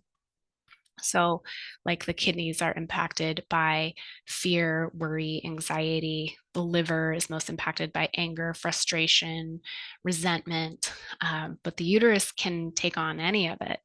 So, if we're not attuned to those emotions and how to healthfully be with them, move them through, release them, then in traditional Chinese medicine theory, that can create energetic blocks in the uterus as well.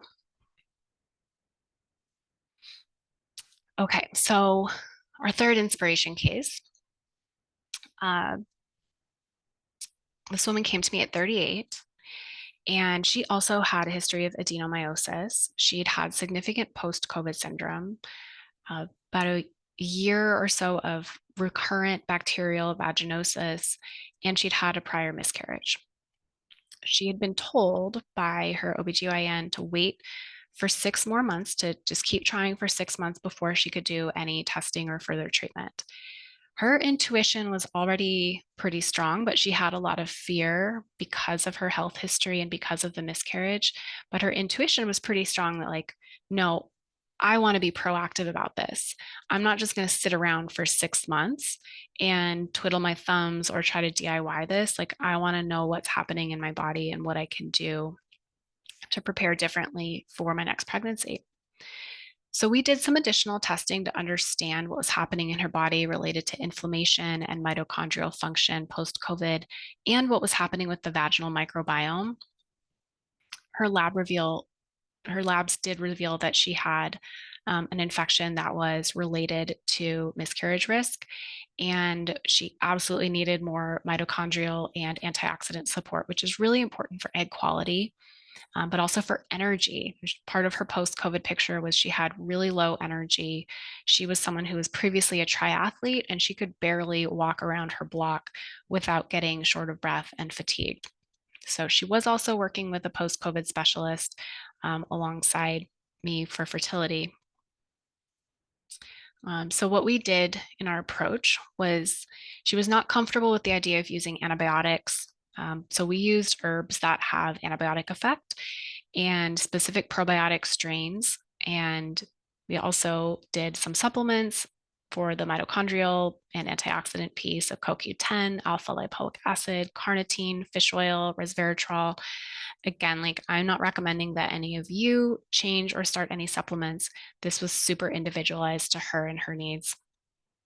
We also started doing some emotional processing for the grief of the loss and fears about her future pregnancies.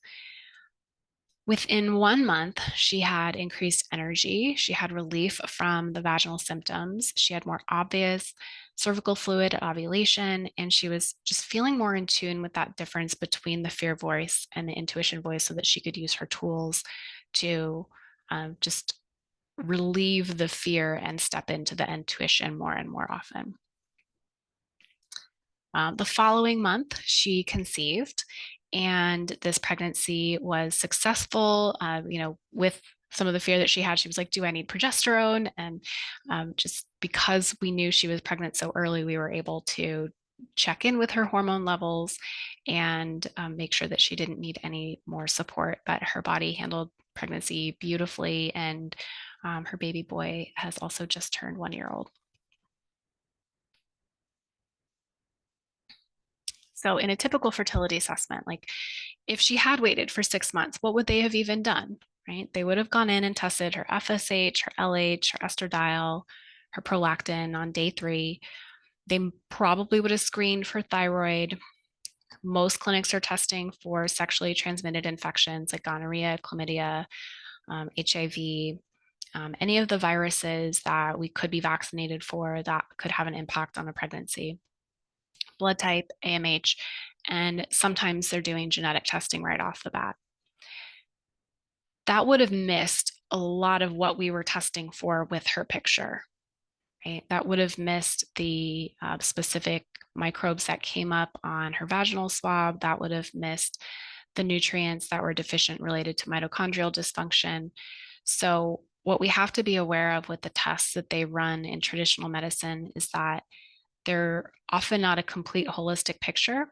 So, if we're told, like, oh, all your tests are normal, we need context for that. We have to know that not all tests may have been looked at, that we need to understand what's happening in someone's body related to those root causes, and that normal doesn't always mean optimal.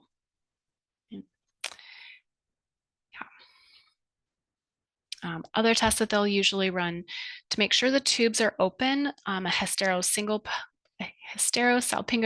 HSG, usually how that's abbreviated, an ultrasound, and usually a semen analysis, although I had a couple recently come to me. They've been trying for 6 years and no one had ever offered him testing for a semen analysis. So I just about like fell out of my chair. They are important, guys. those sperm, those carry 50% of the DNA. So, whew. All right. So just to reiterate that what we need to understand about labs is normal doesn't mean optimal, and we have to look at the whole person. And even if we have done labs that address the whole physical body, that physical piece is still just one piece of the puzzle, right? We still have to look at the mental, emotional, spiritual pieces. All right. This is the last case that I have in here for you. We are going to be talking a little bit about how we could work together if that feels something that you are interested in. And we're finishing up with a meditation today. So I strongly suggest you stay through the meditation. But this case was an interesting one because this was a lot younger than my average client. My average client is 38 years old. So when Rachel came to me, she was 29. She and her husband had been trying to conceive for 6 years. She was initially diagnosed with unexplained infertility, but later on was told she had diminished ovarian reserve, low AMH, and should probably pursue donor eggs. Her REI had given her a 2% chance, or less than 2% chance, of conceiving on her own. There was some little intuition within her that felt like that just wasn't right. Like, and it wasn't just what some people would identify as like a fear voice or a delusional voice. It was like there was something within her that was like, no, like I think there's more going on here. And so when she joined the Brilliant Fertility Program, based on what was coming up within her cycles and her clinical symptoms, I had made some suggestions to advocate for herself to get more testing to understand inflammation, underlying infections, and nutrition status, and then create a protocol that was really based on her individual needs. Currently, she is working on baby number 2. So after we addressed these issues, she conceived spontaneously and had a really healthy pregnancy. But this is what her cycle had looked like prior to joining the fertility program. So she had been starting to track her cycles already and learning about the fertility awareness method. And this was what made her think like, no, there's something more going on here. This isn't just diminished ovarian reserve. What we see here is that she has a lot of spotting. She has kind of an unclear ovulatory picture, like probably would have happened around cycle day 37 based on temperatures coming up. But one of the things that we do in the Brilliant Fertility Program is like, if people are in a position to chart their cycles, we will review these together so that it can take off a lot of the pressure and the obsessive thinking that can come around cycle charting when you're DIYing it. So based on this, like my clinical reasoning was like, okay, I would say there's some inflammation happening here based on, excessive spotting mid-cycle, possibly endometrial inflammation, possibly infection. So that was what led me to advise her to, ask for more testing. On the 8th cycle, she actually conceived. So this is what her cycle looked like after several months of, it's about 5 months of working together to um, reduce inflammation, to clear the infection that was present, and to restore the nutrients that were deficient. Is she did start to ovulate regularly with a much clearer pattern. And yeah, so that less than 2% possibility of conception, she just had this feeling like that's not right for me. And had she allowed that, that recommendation to get to her, had she allowed that to create lots of fear for her, like who knows what that would have looked like. And I'm also not opposed to donor eggs. I've had a handful of clients make that decision, and that was a really empowering choice for them. But for her, that just didn't feel right yet. So we got to celebrate this one. So just coming back to that reminder that it's all connected, and that even when we're looking at something holistically, it goes beyond the physical holistic picture. We have to look at the whole person in mind and body and soul. So how I approach this in my framework is we want to uncover the root causes, knowing that we have those 4 bodies in mind. And then we take people through the reproductive safety arc. So this is asking the question, so what does this body and spirit and mind need to feel safe? What tools do these people need, um, beyond just the physical of what nutrients do you need, what supplements would be good for you, what is the best way of eating or exercising for you, but what are the best resources for processing emotions? What are the best resources for creating boundaries so that you can feel safe in, social environments with other people and relationships? This is not this is not something that happens in isolation, even though fertility issues can create so much isolation, right? But we are co-regulating with other people all the time.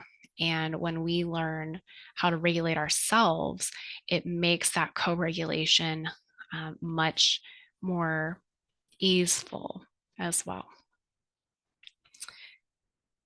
So when one or more of these systems is out of balance or ignored, because sometimes, let's be honest, we're just like pushing something aside that we're like, I can't deal with this right now, or it's subconscious. And so we are blind to it. And that's where we actually need someone else to come in and have their eyeballs on this and asking better questions.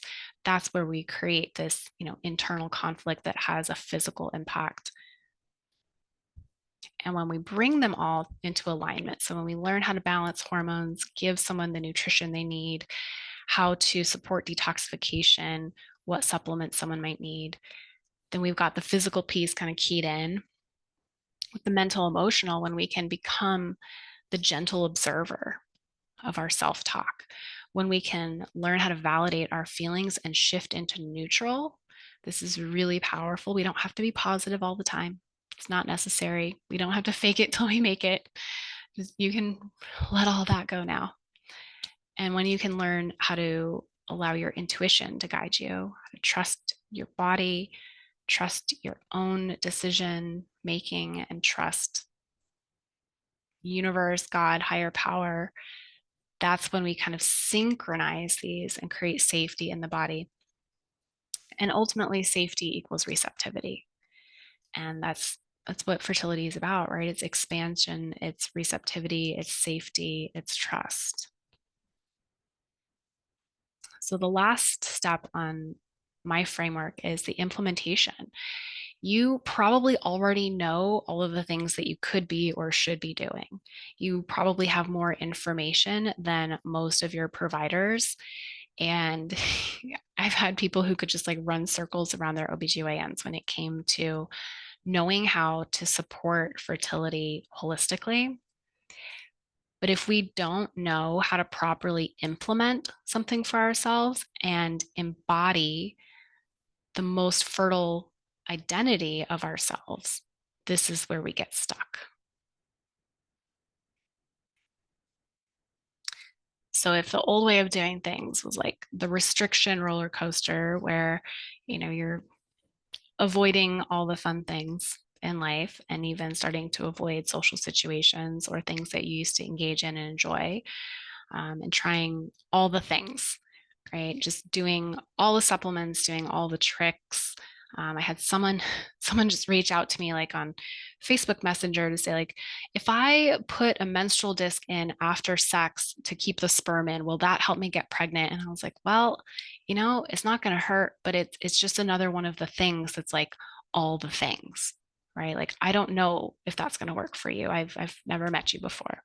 Um, the constant like scrolling and questioning and spending so much time and energy on those questions, uh, that it takes up so much of our brain space that it becomes hard to enjoy life and be present to life.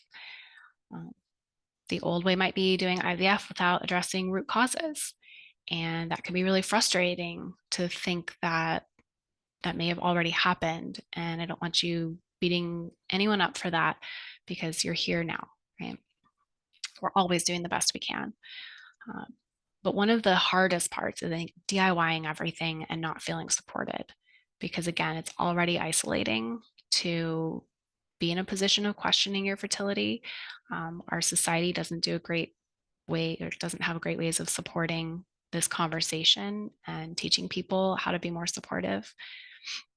So my 11 years of practice of being devotion to this, I feel pretty confident in how to approach this, and shifting into this new way of doing things where you can understand your body as an individual, as the unique being that you are, and in the partnership that you're in with their unique needs as well, and the unique needs of the relationship, uh, and using practices that are really in alignment for those unique needs.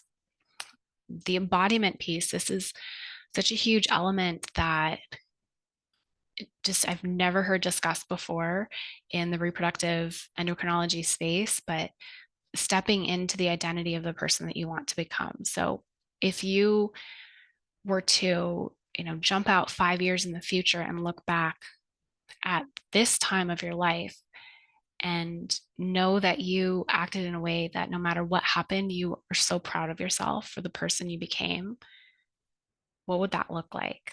Like that's embodiment. We don't have control over the outcome. We can't control the when and the how this baby gets to you, but we can help you embody that person and lean into, what does that feel like to be that version of myself that already knows that this is possible for me, and I can shake off all the fear and the doubt and the worry and all of societal's expectations and cultural expectations and family expectations. Like I can just be me and the best version of myself,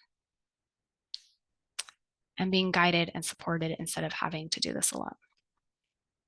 So I'm going to spend the next couple minutes talking about how we could work together, and then we will meditate. Before I jump into that, do we have any questions? Because I know we've covered a lot of ground today, and you guys have stayed with me this whole time, and I'm so proud of you.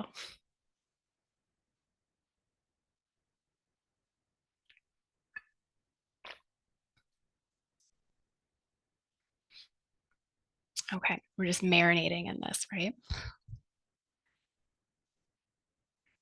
So about 4 years ago, 4.5, well, technically 5 years ago, I had my second son, and I was getting back to work, and my schedule was just already swamped. And I was seeing patients back to back and finding myself having the same conversations with people over and over again, and stepping out of the room at the end of the day and realizing like we need to get these people in a room together, because we're having so many of the same conversations and they're feeling so alone. And I have a feeling if they knew that they weren't alone in this, that we would be seeing much different outcomes. So I started to develop my group fertility program. And the first rendition of it, fun fact, was called Beyond the Birds and the Bees. And it was still just very much rooted in the physical and mental elements of this. As this program expanded, as we had more opportunities for learning about what was impacting what, we started to introduce more of the emotional processing and subconscious reprogramming and spiritual elements to this. So it's really expanded as people's families have expanded over the years. This is a 4-month program, and we focus on not just you as an individual, but your embodiment of this fertile identity, right? So, using that framework that I've used for the last 11 years in practice, we are able to help you not only embody, but really co regulate with other people. And that part of conscious conception is so powerful. And it's almost to the extent that, well, it's not almost, like it is true to the extent that in 11 years of practice and seeing who has come through the Brilliant Fertility program and had the opportunity to connect with other people who know exactly what they're going through, I see better results in my group program than I often see in working with people one to one, which I just think is pretty wild. So, in a moment, we'll talk about success rates, but I do like science. Like, I have a science background. I was a physiology major, I worked in cancer research, and I had taken time off to work in research before I went back to school to go to naturopathic medical school. So I like science, I like evidence based protocols. And I know that sometimes the science doesn't back up what we as an individual are experiencing. So, allowing you to access your own intuition so that you can make the best decisions for you is a really impactful piece of this. This carries you well beyond just fertility, right? This impacts every area of your life. So, the ripple effects of being able to access the intuition to learn how to connect to something outside of yourself in a positive way affects every area of your life positively. So I kind of joke that this is where science meets soul, because I love the science. I love being able to find a really good quality study that shows that something improved egg quality. And we're probably never going to see a study about hypnosis helping people connect to their spirit babies. And yet people have these experiences. So I will take you guys on just the briefest of tours uh, in just a moment. But I am interested to know before we dive into our meditation in just a couple minutes, like, has anyone had a connection to Spirit Baby, or is that something we feel a little too woo and outside of the comfort zone? Because I will tailor our meditation to what has come up for people. Haven't done it, but open to it. Ashley, thank you. Cool, cool. All right. Tried it. All right. So I'm guessing if you've tried it, Claudia, then there's some openness to possibility, even if there hasn't been like something that felt like a yes, that was a connection.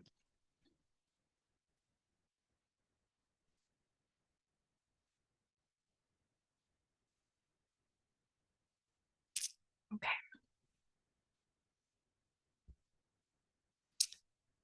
So we have some interest in that. So we might take that route. All right. Let me know if you can see my screen again. And this is just a sort of what you might see on the back end of the Brilliant Fertility program. So we have formal modules that have videos and handouts just educating you on these elements of fertility, And then we also have our group coaching calls and energy healing sessions. So when it comes to fertility, like I, as a scientist, like I like to see cycle charts. It helps me understand and interpret what might be happening internally. But we also start with mindset because I know from personal experience and of talking with hundreds of my clients that sometimes charting your cycle can feel obsessive and be adding more stress. So we bring the mindset in right off the bat. I want to educate people about the phases of their cycles and hormones. And this is something like I wish all women had as soon as we start our menstrual cycles, right? It's just not part of most people's educational journeys in life. It's often being diagnosed with a fertility issue that brings about the need to learn about this. And that's so challenging because then it's like by that point, we've already got all the fear cycling. We do dive into the root causes that I listed in our slides today and how we investigate those, what those look like. Our members do have the opportunity to upload their labs, their imaging, things that they would want me to review within this program so that they can have another opinion on, is there more investigation that needs to be done here? Nutrition and exercise. Of course, these are important, and we do have a lot of ways of influencing like egg quality and uterine circulation and endometrial lining health when we give attention to these. Circadian rhythm and sleep, we talked about that at the beginning, and you guys will all be getting the PDF guide to optimize your sleep and circadian rhythm. Environmental toxins. This module does give people the option of going through a deeper guided detoxification. It's such a hot topic in fertility, and it's a really controversial topic because like you'll see these cleanses advertised and you're like, oh man, would that work? Like I would love to just spend $200 for 21 days and like know that that did its thing and be done and like be pregnant. But the reality is that a lot of those are gimmicks and may even be unsafe depending on what they're advertising. So it's really hard to know like what to trust in the world of detoxes. Supplements. So this is like later on in the program, right? And that may be surprising to you because there's so much reliance on supplements in the even the physical holistic world of fertility. But again, if we don't have good foundations, good sleep, learning how to regulate the nervous system, of good nutrition, like no amount of supplements is going to outsmart a shitty diet, terrible sleep, and a dysregulated nervous system. So we really have to know where to start properly with supplements for someone. Self-care, and this goes well beyond just like getting a massage every couple weeks. This is about setting boundaries. This is about healing your inner child. This work, and especially those of you who are like, oh god, what am I signing up for with this like F the fear workshop? What is this going to be? It's like it can almost feel like dealing with our traumas, healing from hurt, releasing fear. It can feel like, oh man, is this going to be work? I don't want to do this kind of work. And the reality is like so much of this can be fun and silly and lightening the load, right? So like so much of like the heaviness that we carry, we have the opportunity to release when we tap into our intuition, our inner wisdom, and both our inner child and like our higher self, wiser self. All right, gut health. So important to address gut health and the microbiome at large because it impacts our immune system, our ability to absorb nutrients, our hormone detoxification. And if you found me on social media, you probably also had other people advertising to you about gut health, and it's important with hormones. And some unfortunate ads I've even seen like saying that like, you know, if you solve your gut health, you can solve everything else in your life. And like, there's some truth to that, but when it comes to fertility, there's some really specific things related to gut health that we look at and support. Module 9 is the woo-woo module. This tends to be the favorite of everyone in the Brilliant Fertility Program. And that module has existed from the onset. And because there was so much positive feedback, that's actually where and why I expanded my education and trainings into hypnosis and subconscious reprogramming and the spirituality piece, because we have seen such a positive impact from the teachings in that particular module. So beyond the spirit babies, we talk about acupuncture and acupressure. There's acupressure guides in module 9.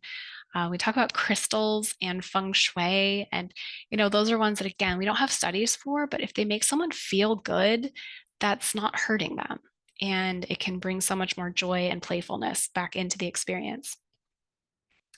Module 10, not everyone needs this, but a lot of people do. It's all about UTIs, yeast infections, bacterial vaginosis. And even for people who have had not symptoms of these, but recurrent pregnancy losses or recurrent chemical pregnancies, recurrent implantation failures, it's worth really diving into that. Module 11 is all about assisted reproductive technology. So ART, using IUI and IVF, what to expect, what are those medications that they're using, what questions do you want to be asking your doctors, and how to really get the most out of that experience. Module 12, all about restoring intimacy in relationship. Strain on partnerships is really common with infertility. There can be so much pressure on sex. There can be so much pressure on timing.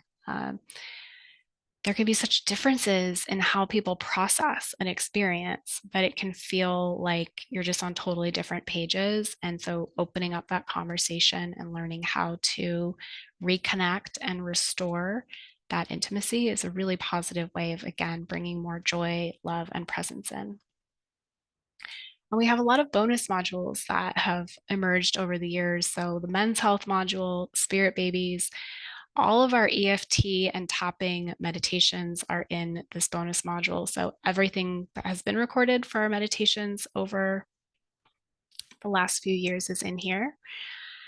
And I was going to try to show you. Here we go. So we've got our meditations for setting boundaries and releasing people pleasing, full moon resets, positive outcomes, tapping into intuition.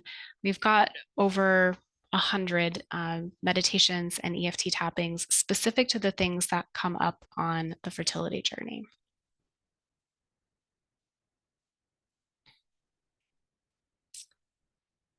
All right.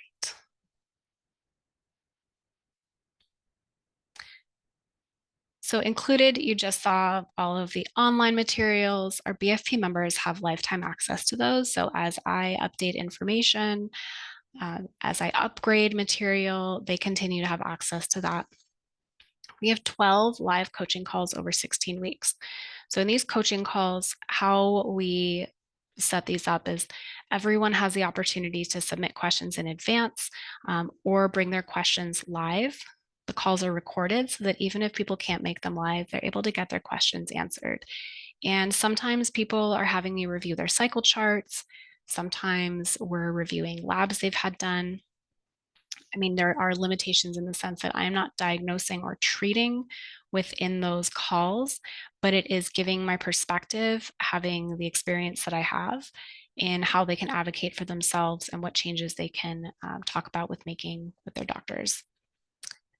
And a lot of times we're really addressing those root cause issues during these calls. So with the subconscious beliefs, with suppressed emotions, we have the opportunity to use our exercises live on those calls to help. And we do a meditation or an EFT tapping or some exercise. Last week we did a breath work and Qigong, which is a Chinese medicine exercise to release energy. So we address what's coming up specific to our members each week.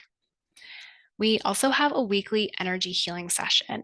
Now, these aren't attended live. These are sessions where I go into meditation and with the intentions that my members or students have sent me, I hold space for them to see what comes through for their healing. And so it's similar to like a remote Reiki healing or a remote acupuncture session, if you will, where we're just essentially sending loving, good vibes to all of our members with their specific intentions coming up.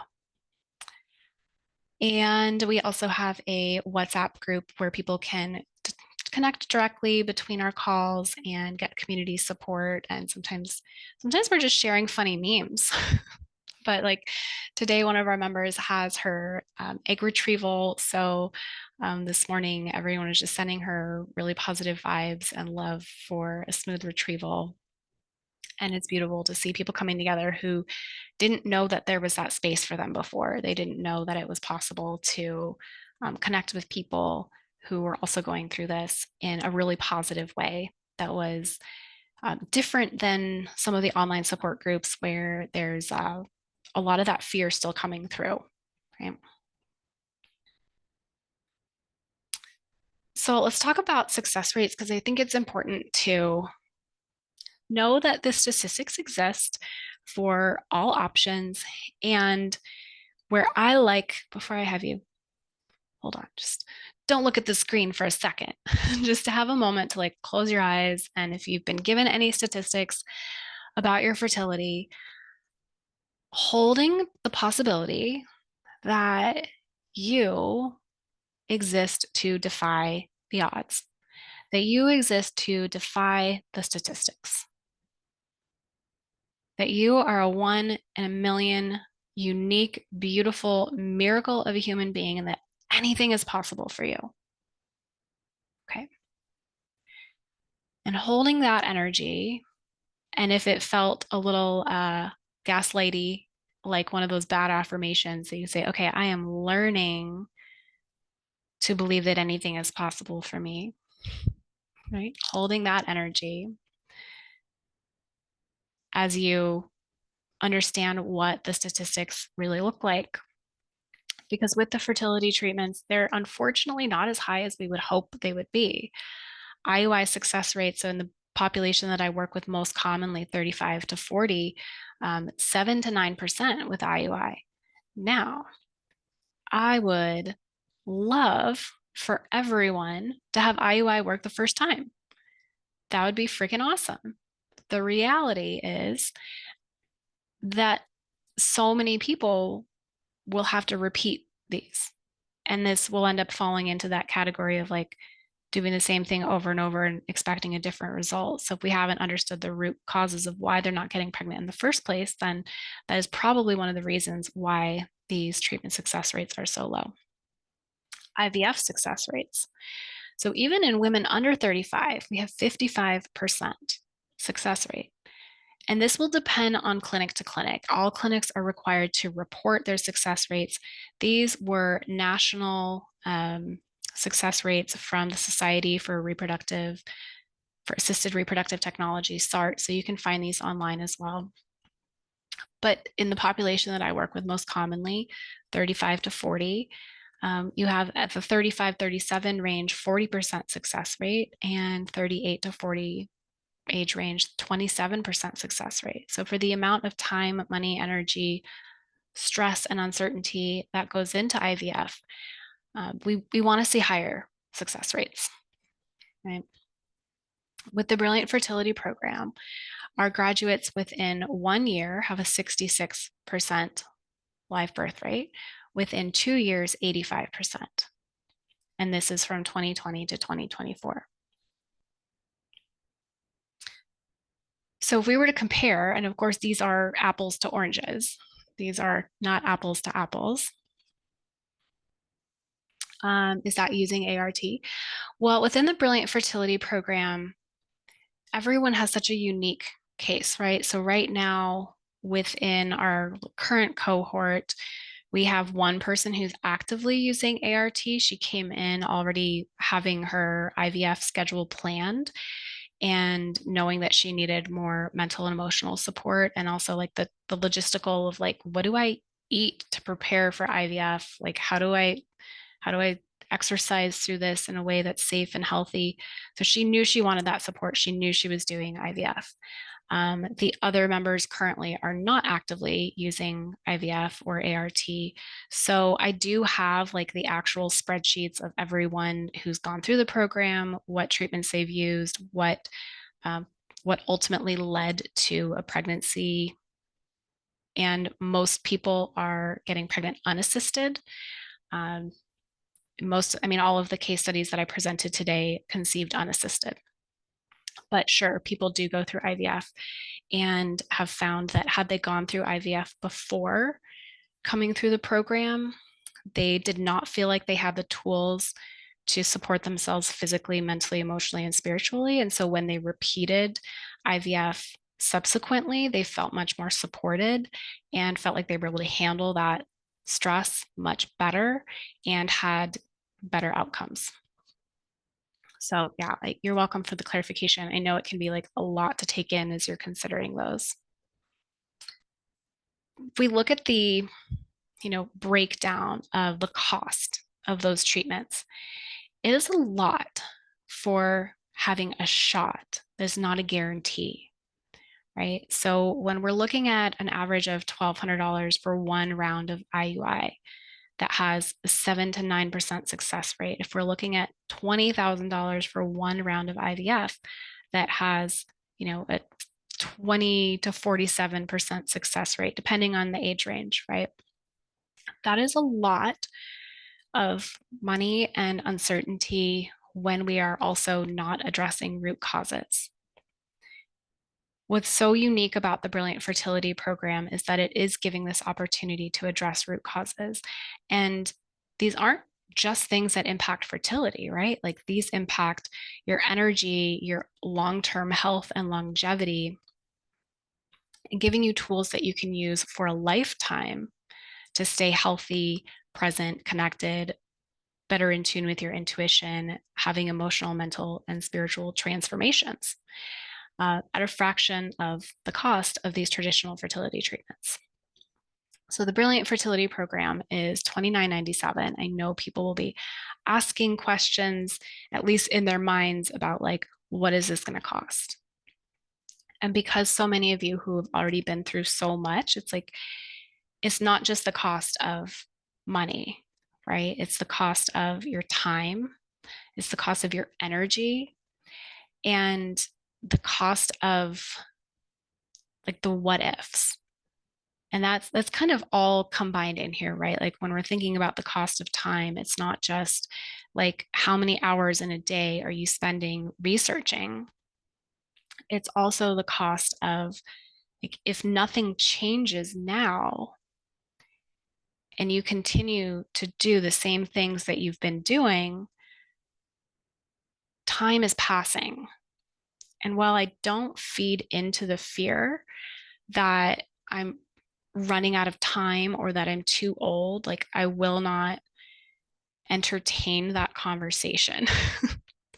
I will acknowledge it. I will validate the emotions that are coming up around it all day long. But when we really empower people with the tools to use their time wisely, this changes everything. Yes, $29.97 covers the cost of the 4 months of the program. So that's the live coaching portion of it. The long-term materials you have lifetime access to for as long as the program exists. So some people have come back in the first couple rounds of this. They did not have lifetime access because I was honestly still working out kinks and still understanding like what do people need in this. And as I got more and more confident in the results and the materials, I said, okay, like we're now raising the price. And from here on out, people have lifetime access. So some people have come back in when it's time to think about conceiving their second. So this year, we had 3 of our original BFP members come back in to repeat the program to conceive babies number 2. But they were able to just come back for a couple weeks to get refreshers. So You do have lifetime access to all of those online materials. Um, because I really want to acknowledge that some people will be motivated by price. We do have an early bird enrollment for this cohort that will be starting in November. So if you enroll by 10/25, so that's Friday, you get $497 in savings. So that brings the cost of the program down to $2,500 and access to these bonuses. The men's fertility, I have a mini program that I created specifically for people with mindset struggles and people who really get caught up in the past and the stories of the past and the shoulda, woulda, couldas and the what if I'd done something differently. So, this little mini program called Rewrite Your Story, one of you will be entered to win access to this program today. And this is a really powerful way of rewriting your brain for success. And you can use this for honestly any goal. I've had entrepreneurs who were also in this program who used this program for a goal around their business and saw like exponential results in their business that they weren't expecting by working on their mindset around that. So um, this is my favorite little program that I think is like worth the entire program, if I'm really honest. And then we have the bonus access to all of our lifetime of tapping and meditation. So even when I record in the future, you still continue to get access to all of those meditations and bonuses. So enrollment closes on November 1st. We'll be kicking off our welcome call for this November cohort the first week of November, and then you'll be joining the fertility program the following week. And our weekly calls are, well, we do 3 calls a month, and then we have an integration week so that people feel like they also have that time and space to embody, right? Because we want to address the urgency that a lot of you are feeling while also giving you the space. Okay. Any questions about the program before we do a quick meditation?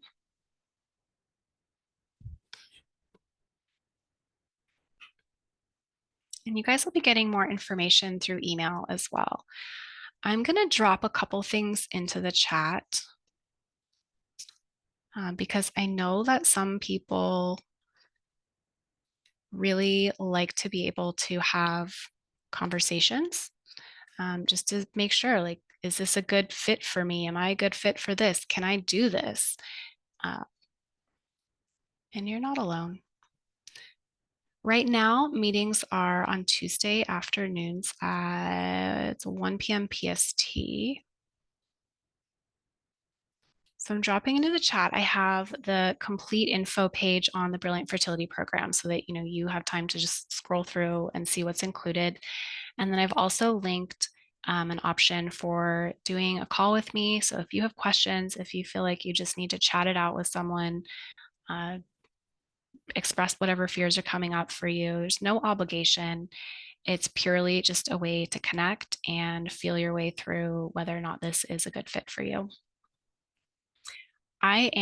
What I will say though, is I am very clear in who I will work with.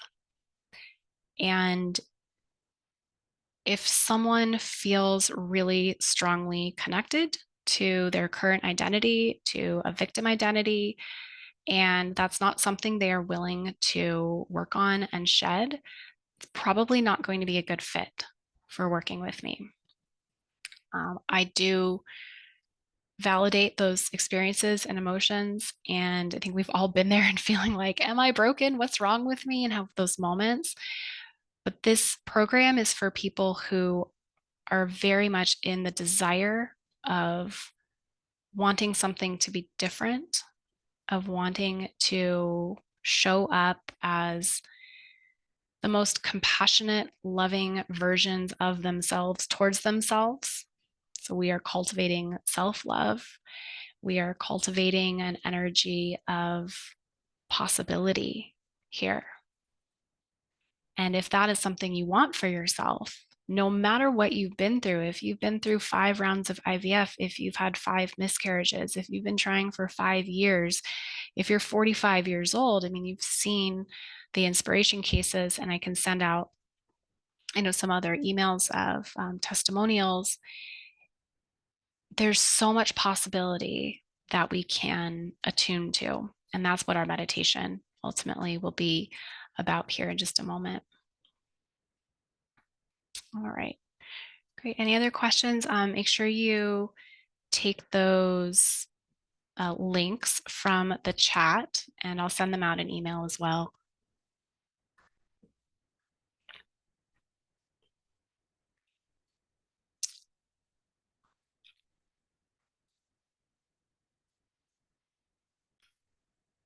All right. Let's meditate. I am going to do this on a separate recording so that when you guys want to re-listen to the meditation, it's really easy for you to come back to. And I'm also just going to take a quick screenshot of everyone who's here so that I can send out your bonuses. Okay. Cool.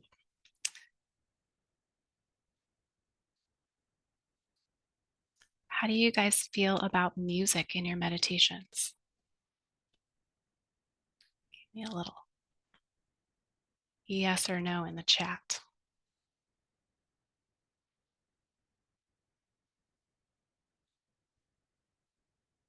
We like music. All right, cool. Let me get that set up.